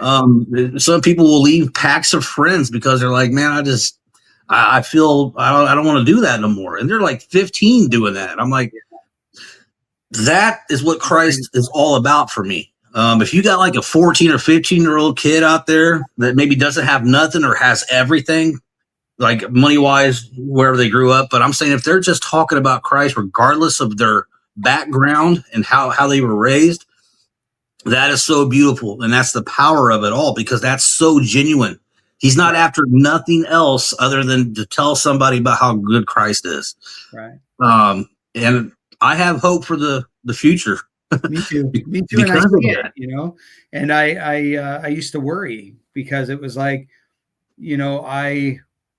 but I've seen the resurgence too. And when you said that, like I've seen a revival, like it's never been. And it's like, I've heard so many people close to me say that.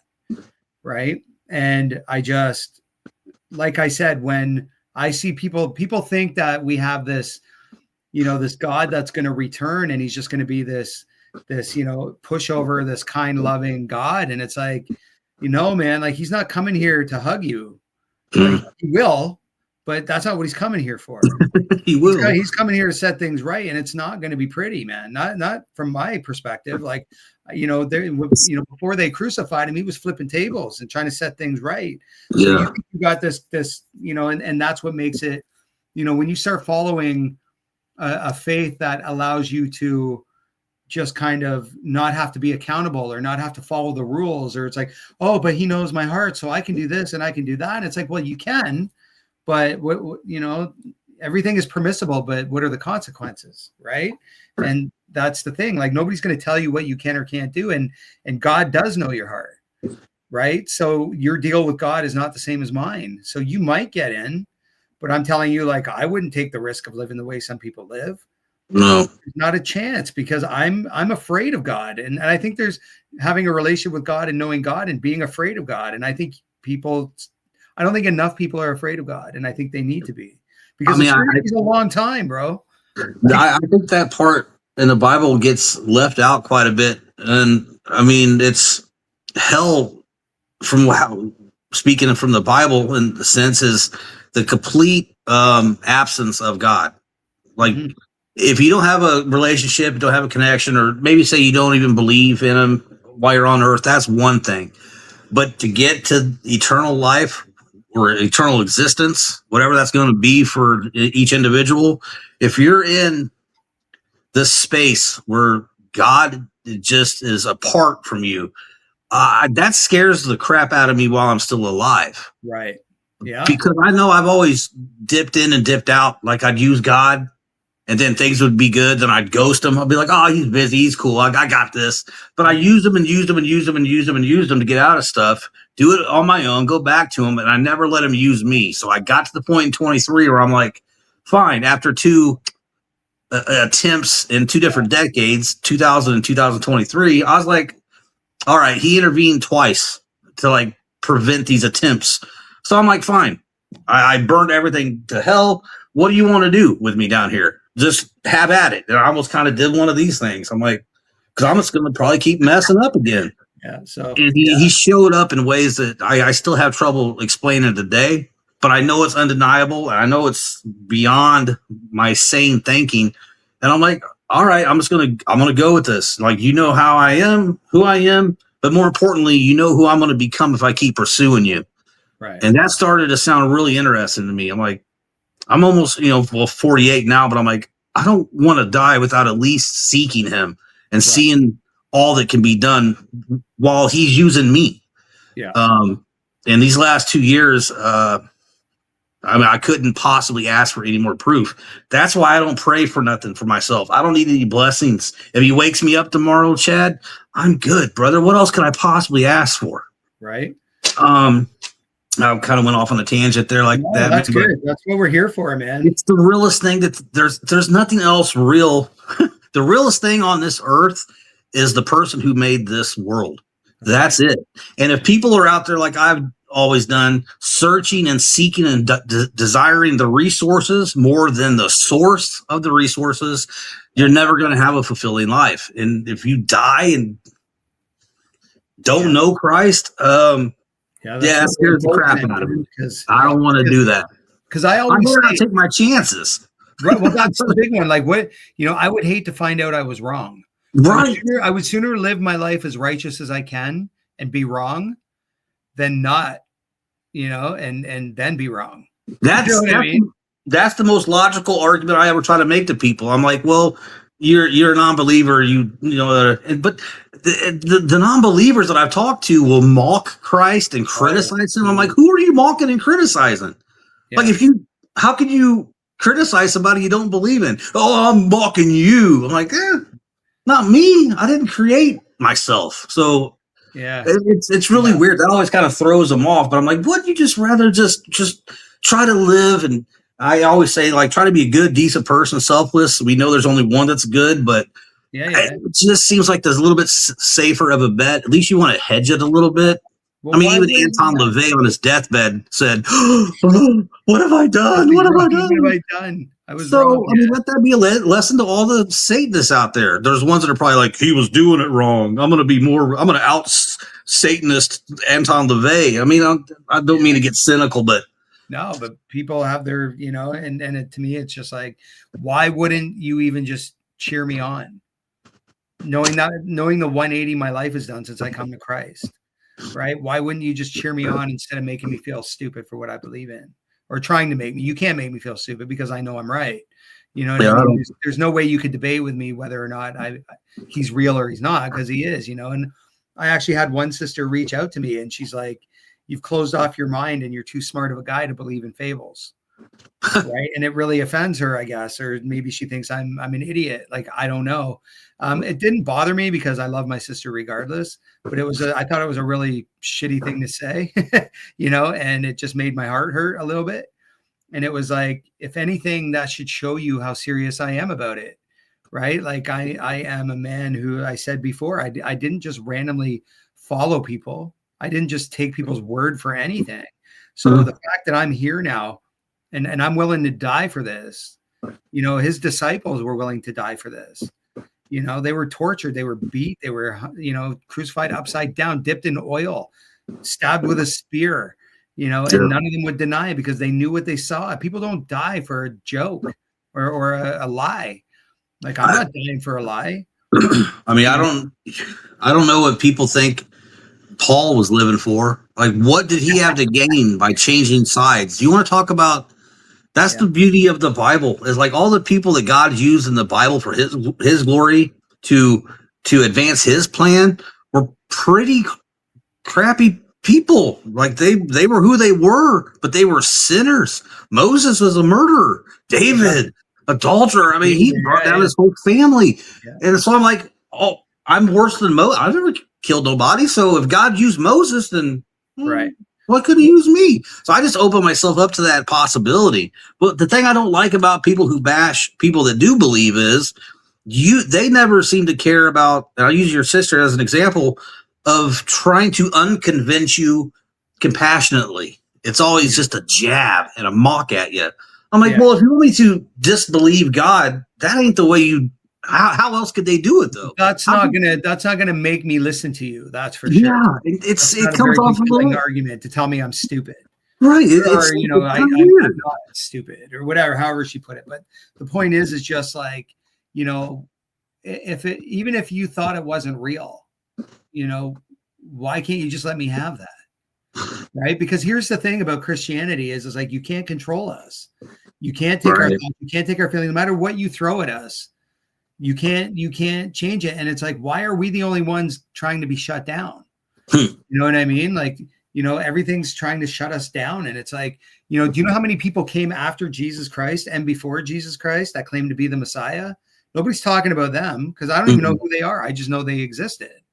Right. But for some reason, Jesus is the one. They're talking about him to this very day. Right. And it's, why is that?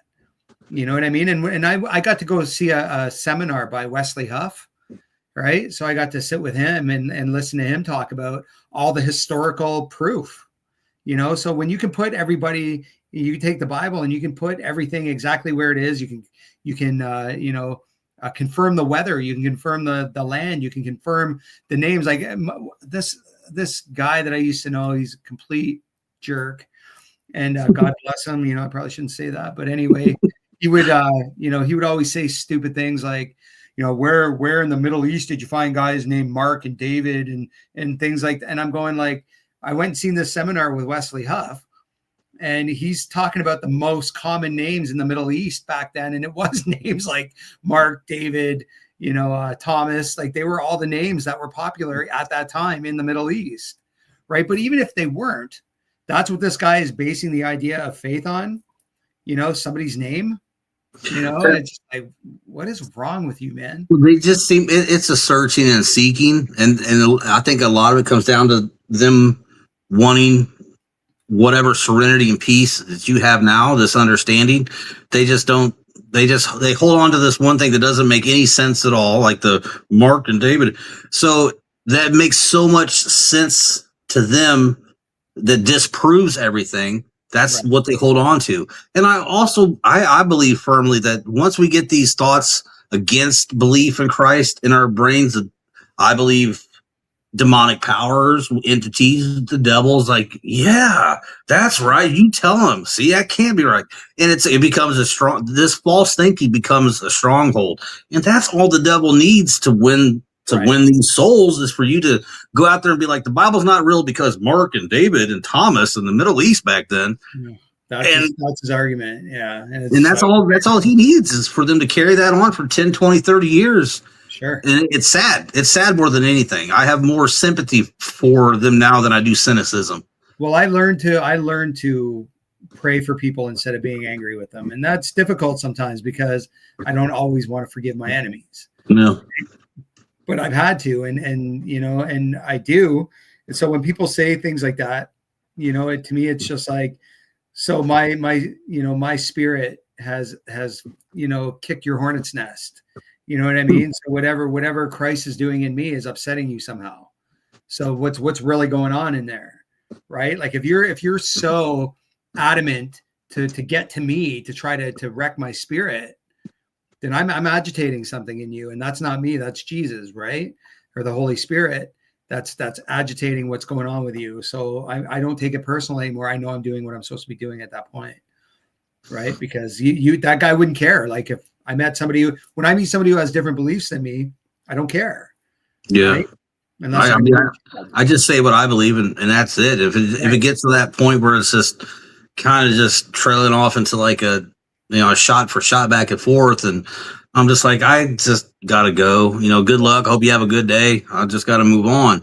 But the thing about those strongholds is like when somebody else's presence that have the Holy Spirit in them, the spirit is what offends that other person's spirit. Because if they have these false strongholds, this disbelief, it's a stronghold. So once they start feeling kind of offended, that's kind of showing to their minds, it's trying to break through to be like, your stronghold has no substance to it. Nothing. Really. And if you suddenly realize that, I think that freaks people out where like they literally think they're going to have a breakdown. I kind of would. When a smart man and a fool argue, it's hard to tell who's who. Jeez. Right? So it's, you know what I mean? I just stop after a while. It's like, okay, all right. Really, eh? Oh, okay. I'd rather walk away looking like the fool than to keep standing there arguing with one. Right. And again, like I said, we're not going to convince, but now I pay attention. And a close friend of mine said to me one time, recognize how the enemy comes for you. Yeah. Right. Because, the enemy will come to me in ways, that will stir something up in me. So because of the mess that I was before I came to Christ, when somebody wants to refer to me as I'm still that person, or they attack my character, or they say I lie about something, or they tell something about me that isn't true, I watch the enemy. That's how he comes at me now, because it gets to me and it pulls me out of character. Right. And that's what happens to me because he knows that that's what's going to get to me. And so now when that happens, I recognize it and I'll pray out of it. You know what I mean? And it's like, no, you're not getting me this time. You're not pulling me out of character. I rebuke it. And none of it's true anyway. And you can always tell what's from God and what's not because of the way it feels. You know what I mean? Like I know myself, like if it's negative stuff in my head, that's not God. Right. Because God does not put negative stuff in my head. He wants me to be the best version of myself. He wants me to be a vessel for him. He wants me to lead by example. He wants me to use attraction rather than promotion. He doesn't need me out there going, hey, you need to believe what I believe. I am going to show people the difference he's made in my life. And if you can't see that, you're blind. Right. And that's on you. Right. So I don't care anymore now when somebody wants to attack me, attack my character, lie about me, say something that's not true.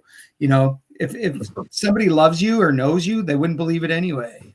And if they don't like you, they're just going to jump on board. So who cares? And I'm done letting the enemy get me that way. And it's like, I know who I am today. And I can say confidently and not arrogantly that I'm a good man. And I know I'm a good man today. And there was a time I couldn't say that, but that's not my doing. I didn't become a good man. I was born into sin. I was born to be garbage. You know what I mean? It was God who pulled me out of that stuff, and when I, came back to him, like a prodigal, and I came back and I begged him, just show me, please just show me. And when he did, it was so undeniable, brother. And it's like, you can't You can't make that up. You know, that hot, warm honey that wraps around your heart and wraps around your stomach, and you're bawling and laughing hysterically at the same time. How can you for 1 second say that that's not real? You know, we can't manufacture it. We can't get to any high to produce that in any way. No, no drug did that for me. No. May 31st, 2021. I said, show me. Me. And he did, man. And he hasn't, it's like he put me through the microwave, bro, because everything he does now is just like, it was like, he just keeps presenting and showing. And like, I'm walking into churches that I've never been before, and they're prophesying on me over things that I haven't told anybody. You know, my own pastor has prophesied over top of me. There was a pastor who came down from I forget where he's from, out west, BC or something, and he's about to walk away from me. He turns around and he starts prophesying over me, and he's saying, they're all saying things that I'm not sharing with people, right? And I just feel it. I'm going like you couldn't make it up. Yes, it's not magic either. And every time I end up bawling, like I'm in hysterics, because I'm like, thank you for telling me what I needed to hear, because none of this trip for me, since I've been in recovery and since I come to Christ, like, it's not like it's been rainbows and unicorns, bro. Like a walk with Christ is hard. You know what I mean? Because you're not like most people you're around. You do lose a lot of people. A lot of people think you're crazy. And I'm okay with that today. But it was like when I first started watching people drop off, you know, and I remember my cousin, I have an older cousin, his name is Mike. And Mike found Jesus a long time ago, like years and years ago. And, you know, he struggled with his own addiction issues. And I remember, you know, I met him again last year. I hadn't seen him in like many, many years. And he said, so have you met Jesus yet? Because he knew I was in recovery. And I was like, oh yeah, I've met him. And he goes, don't you just love talking about him all the time? Like, you can't not talk about him. And I'm like, I know. Like, I'm that guy. Like I'm, you know, a couple minutes short of knocking on the door to share the good news. You know what I mean? Like, I'm almost that guy, because it's like, I need people to feel what I feel, and I want them to experience this, because it is so different and incredible, and the blessings don't stop. And I don't have everything I want, but I have everything I need.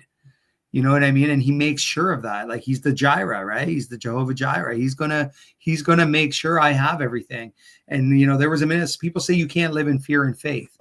Right. Well, if you had a pit bull on the end of a chain and it was right here, even though you know it ain't going to get at you, you know that, you know what I mean? You're still going to be like, I'm a little uneasy with this. I'd be wondering about those links. I'm like, I hope that's some really good steel. So I have faith in that chain, but that, you know what I mean? And that's the way I used to be with God, right? It was like, I believed in him, but I still believe that I can be afraid sometimes, right?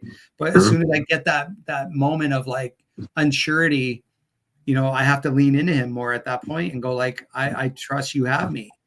Like, I don't get to guess what his motives are. I don't got to understand it yet. No.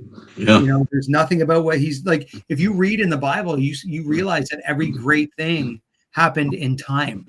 There's all this time, like David's in the cave for 7 years, like all, you know, getting across to Egypt, like, you know, or leaving Egypt, you know, all those things took time, you know, and it's like, I'm looking going like, so I'm expecting all these miracles in 5 minutes. I mean, just in my life in the last, you know, 3 years or so that I've come to Christ, the miracles alone that I could just list off, you know, check off. I got a list like this long just in the last little while of things that he's shown me that it could not have been anything else, you know? And it's like, I get Job, man. Like, I get it. You could not, you know, and I'm not comparing myself to Job, but I'm saying you could not convince me that it's not there, and I'll go to my grave. You know, you can take anything you want. Not that I'm challenging you. Like, I'm not challenging you at all. What I'm saying is you can take anything from me, and I'm not going to pull a Peter, man. There's going to be no denial. I'll die with it. You know? Yeah, it's crazy, because I mean, you know, God loved Job as much as Peter, even though he denied his son 3 times and he knew it. Job knew that God wasn't going to leave him. He knew that the thing I believe he believed in God the most, or during that season he went through with having everything just taken from him, he knew that God was not going to forsake him. And he held on to that. His friends told him, "What'd you do?" "Oh, it had to be something you done." His best friends, his relatives, everybody turned against him, and he lost everything. And then what did he get? Because he remained faithful. Yeah. He got rewarded back, almost like, no, I'm not going to say King Solomon and stuff, but he got so much more for staying faithful. Right. To any other human being, they would have had every reason in the world to be like, "What are you doing? I've been good. I got you down here." He wouldn't waver. And that's the kind of faith I think it's going to take for a lot of believers, myself included, in the years to come, because I do think things, since we're on the devil's domain, things are designed to get worse. If you've ever read Revelation, we know how that ends, but there's a lot of bad stuff that's going to happen before he comes back. Yeah. And so the faith, we're watching it unfold in front of us. We are, in many ways. And a lot of people won't, some believers are saying, "No, it's this and that." I'm like, "It's designed." I'm like, it's too, it's almost precise to some of it. But even the faith that we have today, like, I know that I can't let up. I mean, it's a walk with Christ, but I can't be like, "Oh, I'm going to take a little detour or slow down." I got to keep my eyes on him through this whole thing. Well, apathy will like cause you problems, man. Like you can't be lukewarm in this, right? No. Just what it comes down to. If you got a toe in the water, it's not enough. And if you can't go deep, get out of the water. It's got to be bold faith. It has to be. And for me, it's like, I know I've got more faith today, and it grows a little bit more each day. And it also depends on how much time I'm giving to God and the Word and praying and all that. I don't pray often enough, and I'm aware of these things, but I know I'm not going to turn back or turn away or try to make some exit or detour. But I also know that my time's short, because this just came to me as I was 46. So I'm like, man, sometimes I wish I could have got this when I was 20. But then I'm like, God knew that you were going to be right here filling this at this age. So let him keep doing what he's doing. He was writing your testimony, bro. Yeah, he's rewriting it. And I mean, like you said, I loved what you said, the stuff about the wreckage. He's rewriting the wreckage of your life. Like, he's putting the pieces back together for you. Yeah, he is. And I love that. And let me get back on a couple of these questions. I got to know this stuff, and I've been kind of feeling like to ask you this. Yeah. Self forgiveness, still a big issue with a lot of people I talk about. And I'm like, I'm always saying, this is my belief. We're forgiven. Like, you got to forgive yourself, because that's what the blood on the cross was for. Like, that's the forgiveness. Like, he loves us unconditionally. So if we're unconditionally loved, forgiveness is in there. And I understand that that's, a battle some people still have. Like, I love God and I'm with him, but I can't forgive myself over something I did 15 years ago. And I'm like, that shouldn't coincide. That's where I think deliverance really should come in more. I believe that deliverance ministry should be part of this upcoming revival, especially for addicts, because we come out of stuff with so much trauma. We're sane now, we're sober, but we have such convoluted and confused memories of stuff that happened in childhood, other people's sins put on us, and then the stuff that we sought after that. And we don't know how to let go and let God, because it has to be whole and complete. Right.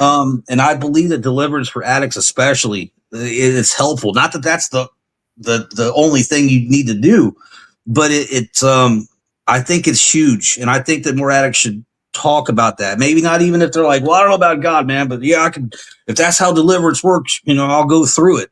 That could be something that gets them in the church more often. Right. Because what God will do is, I was going to ask you this, and then the self-forgiveness part, how hard that was or how easy it might have been. Have you had, because God has shown me some revelations of my life over these last 2 years, just at any certain time of day, doesn't matter where I'm at, what I'm doing, about certain events back, mostly in my youth, that I just got wrong, that I saw something that was wrong, or I was lied to intentionally. And then that just kind of shaped what I chased and what I desired later on. So I was chasing things that were never supposed to be a part of me. Right. And he would just be like, "Oh, this is actually what happened, and this is what you thought," but and I'm just like, "Oh my God, that's like healing in real time." It kind of wigs me out, but I'm like, that has to be God. I'm not thinking about these events that happened when I was 9 years old, but Right. he'll show me the exactness of it. So when I go to lay this down and let go and let God, it's a whole package. Right. That's what he needs from us to make that healing complete. And I think a lot of times for addicts, myself especially, it's like, yeah, I'm talking about this stuff. I'll own everything. This happened to me, whatever, man. I'm going to talk about it. But I'm only going to talk about it from this false experience and narrative that's in my head. Right. I can't heal from stuff if I'm like telling even a psychiatrist, I can only tell them where I'm at with all this stuff. So they can't properly diagnose me because they're not getting the whole story because I don't have it. Only God does. Right. So long story short on that, or short story long, have you gotten any? I talk a lot, Chad. We both right, do. Man. I'm good. Who we are. Probably I'll ask you a few more questions and then you ain't got nothing to do. You're fine. Have you gotten any personal revelations about some confusing incidents, in the years past that might have still been like confusing you during this last 4 years? I think, and how's that forgiveness played into everything? There we go. I think for me, I actually went through deliverance a couple months ago. I went and had it done. We call it Whole Heart at my church. And I went through a whole day of it and all the stuff that I prayed through. And I think the biggest revelation I had, in all of it was realizing and again, as much as I thought I wasn't, I did play a victim card for a lot of years. Right. And I really believed I was a victim. And I think, as a child, the things that happened to me as a child, I was victimized. There came a time in my life when I could have made better choices and I didn't. But I think one of the biggest revelations for me was realizing that it all had to happen the way it did. Because I work today with youth, and I do things today for people, and I get to show up today in a way that I couldn't have had I not gone through it. Right. So all these years I'm thinking like, poor me, like how could this have happened to me? And I stopped blaming God because I realized it wasn't God, it was people, and people have free will and they do the things. And, like I said, if they're not on one side, they're on the other. Yeah. Right. So I'm, and I really believe for a long time, like I never understood why he let this happen to me, and it didn't make a lot of sense to me. And how can you let me go through what I went through? And it's like, yet today, when I put out that book and somebody reached out to me and said, I lost my son to addiction and I wish I'd have read this book first because it's the first time I feel like I understand my son, and I go, wow, you know what I mean? Like that's what this was for. And this is why I had to walk the way I had to walk because, that other cliche saying, God gives his hardest battles to his toughest warriors, right? He wouldn't have let me go through that if I wouldn't have survived it. Because today I get to be the vessel, right? I get to have conversations like this with guys like you. I get to show people that there's a way out of this and that there's something really beautiful at the end of it all. And a lot of people, I can't show them this side of it first, man. But God was writing my testimony. I thought I was a victim, and here's God just writing this beautiful testimony for me to be able to be there for people in the way that I can be there today. Like, how blessed am I? And being able to say that instead of like, wow, my uncle did rotten stuff to me when I was a kid. I can go like, that had to happen so I can be here for these people today. And I can pull that kid out of that ditch, or I can pull that young man out of the fire, or I can show this young lady that she doesn't have to do this anymore. You know what I mean? And so that's probably the biggest revelation I've gotten from it. And it's one of the most profound ones because it allows me to do what I do today. So I'm no longer a victim. I'm a warrior. Right. It helps make it all make sense a little bit more because there's a lot of things that happen to us that we wouldn't choose to have happen to us if we had a choice in the matter. But to know that God uses everything meant for bad for good. Right.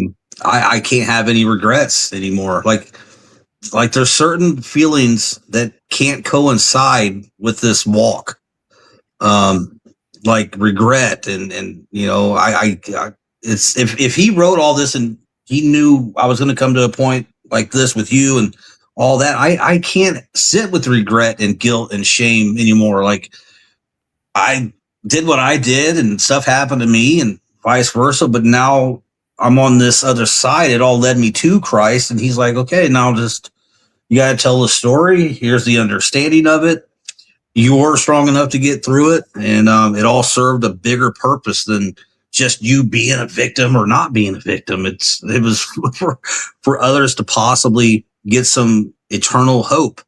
And I love it. I wouldn't change a thing. I wouldn't use anything as an excuse anymore. No way. Things happened the way they happened. I made the choices I made, and it's kind of even the darkness is really beautiful once you get out of it and come to the light. It just is, because it's all him. And you survived it, right? And it's like, how can, you know, and I'm not saying you have to have cancer to know how to cure it or how to treat it, but I'm saying, like, there's no book that's ever going to show you, you know, what it, you know, being on your knees begging to die or stay alive. You know what I mean? So I had to be in that position, because when somebody walks in, you know, and needs to talk to me about something, you know, and I can speak their language, that's a gift. You know, being in those trenches and learning how to speak that language, like, that is a gift. That's not a tragedy, you know, and I get to do that today. I get to show up today. You know, I got the blessing of knowing what it feels like to have nothing. I got the blessing to know what it feels like to be spiritually bankrupt. You know, I got the feeling, if my life would have been amazing, why would I have ever reached for God? Yeah. Right. I needed to be at my lowest point to know, because if you're not, you know what I mean? I would have just been like, what do I need him for? I got everything earthly here. I wouldn't have known what that lack of spirituality meant, because I would have been just so content. Yep. So I had to be, you know, irritable and discontent. You know, I had to have those things, you know, in order to go, like, I can't do this by myself. Right. And it's like, I knew that. And once I realized that, and realized there's no shame in saying, like, I cannot do this alone, man. Like, I need you. And I just, you know, and when I said that day, and I said, just show yourself, tell me who you are, you know, it's, everything's been, you know, it's just all the realizations. And I always say Tetris, right? It's just like click, click, click, click, click. I like that reference. Clicking, you know, and it's like you unlock something, and then it's just like, oh, wait a second, you know. And then once you understand who he is, you can see where he's been peppered through your whole life. Yep. You know, I can see where he had his thumb on me. And when you read the book, you'll see it too. You'll be like, oh, there he is, there he is, there he is. But I'm going, like, you know, like, at the time, I'm not realizing, like, how am I still alive? I went from doing, like, a minimum a ball a day, sometimes 10, 80 milligram Oxycontins, 2 40 pounders of liquor, you know, and I'm still alive, you know, and it's like up and down and like homeless. And the only thing that ever changed from the minute I took a drink till I was homeless was how long it took me to get homeless. You know what I mean? Like, there's no logical reason for me to still be here. There's none. We're 2 hours into this, man, but I don't feel like I'm anywhere near done with you. So I'm going to leave it up to you to decide when we're done. Is that cool? Yeah, I can't help it. I'm not getting any kind of, like, wrap it up. I mean, you're the guest, so you can, but something my wife started saying, and I'm going to misquote her. If she hears me, maybe she could type this in right. And once I heard her say this, it's the only person I heard it from. I'm sure it's been said before, nothing new under the sun, but she said, there's blessings in the suffering. And I was just like, oh God, tell that to whoever that's really suffering, you know, and on different levels, all personal suffering is unique and individualized. But I was like, you said it. It's like, what's the point of even reaching up if we're not at our lowest point? Because God's like, nope, not yet, not yet, not yet. He revealed himself to you when he knew you were ready. So it's just like, it just blows my mind to think, oh, the persecuted are blessed. And I'm like, I've never understood none of this. I heard it my whole life. And I'm like, what, how does this, who the heck would like, oh, I hope I wake up tomorrow and I'm persecuted and, get crapped on all day. I hope it rains just on me like a comic strip. That's great. I'm so blessed. And there's only rain on me today. Like nobody would like wake up for that. Right. But it takes us to get to the lowest part to be like, there has to be something bigger than this to rescue me. It can't be man. It can't be a program. I mean, in any certain way, but if you just get to your lowest point, he's there. You can't tell somebody how hot the fire is unless you walk through it, or how deep the pit is until you were dragged out of it.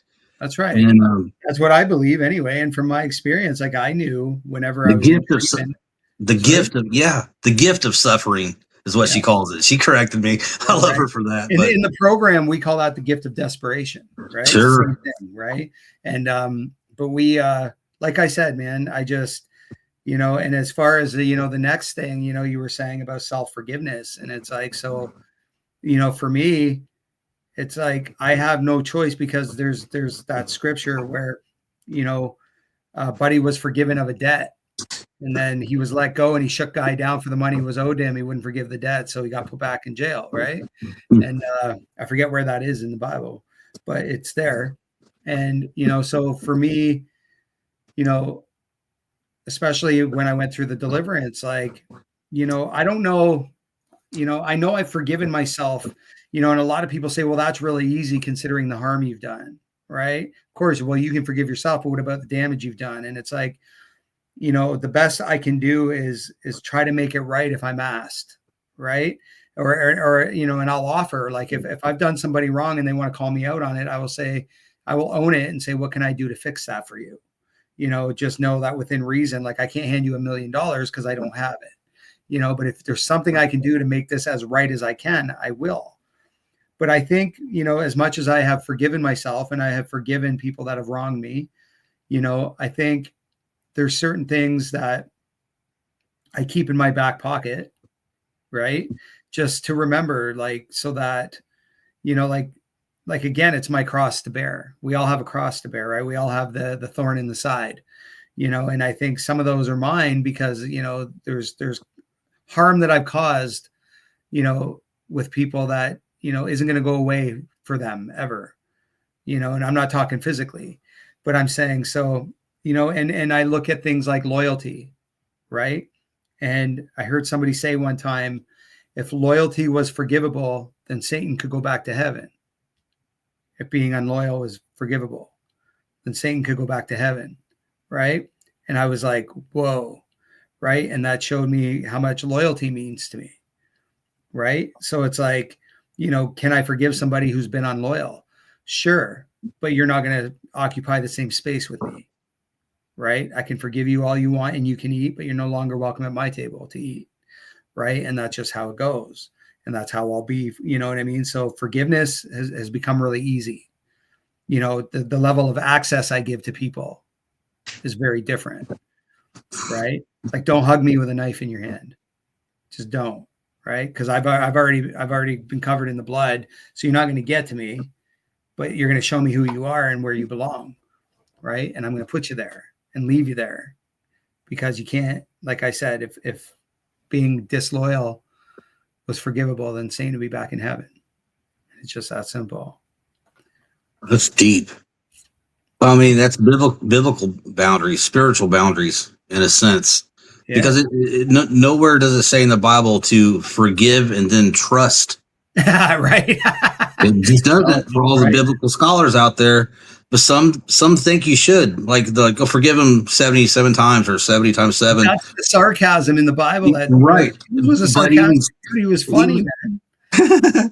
Even still, and I'd like to sometimes, I won't say look for loopholes or nothing, but things that just make more like sense to me on a of how I've always been. I'm like, well, fool me, fool me once, shame on you. Fool me twice, shame on me. So I was like, yeah, I can forgive you, because I've been on the opposite sides of it.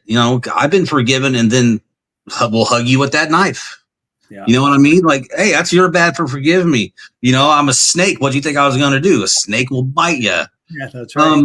So it says to forgive. And, you know, I still love you as a brother, you know, of God. You know, maybe you don't have him right now and everything like that. So you're kind of default son of Satan. But I love the fact that God made you and you can get there eventually and on your own path. But I don't have to like occupy the same circles with people that they don't have to have the same interests in me. But I have to trust God more than I trust any human being. I just have to. If God moves my heart specifically to be like, okay, forgive that person and then trust them, and here's why you should, then okay. Otherwise, that's just me. Yeah, that's me trying to make something that maybe not be there. You know, where I think I'm interceding, but I'm really just interfering in what God's wanting to do. You know, he just, which is it's an interesting pursuit for me. Like, yeah, it's just a new way of life, a new way of thinking, a new creation. You know, I'm doing it to the best I can. I love having conversations like this with you.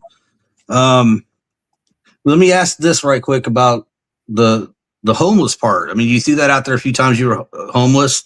How many times, or what was your biggest stretch with that? And what was the worst thing other than being homeless about being homeless?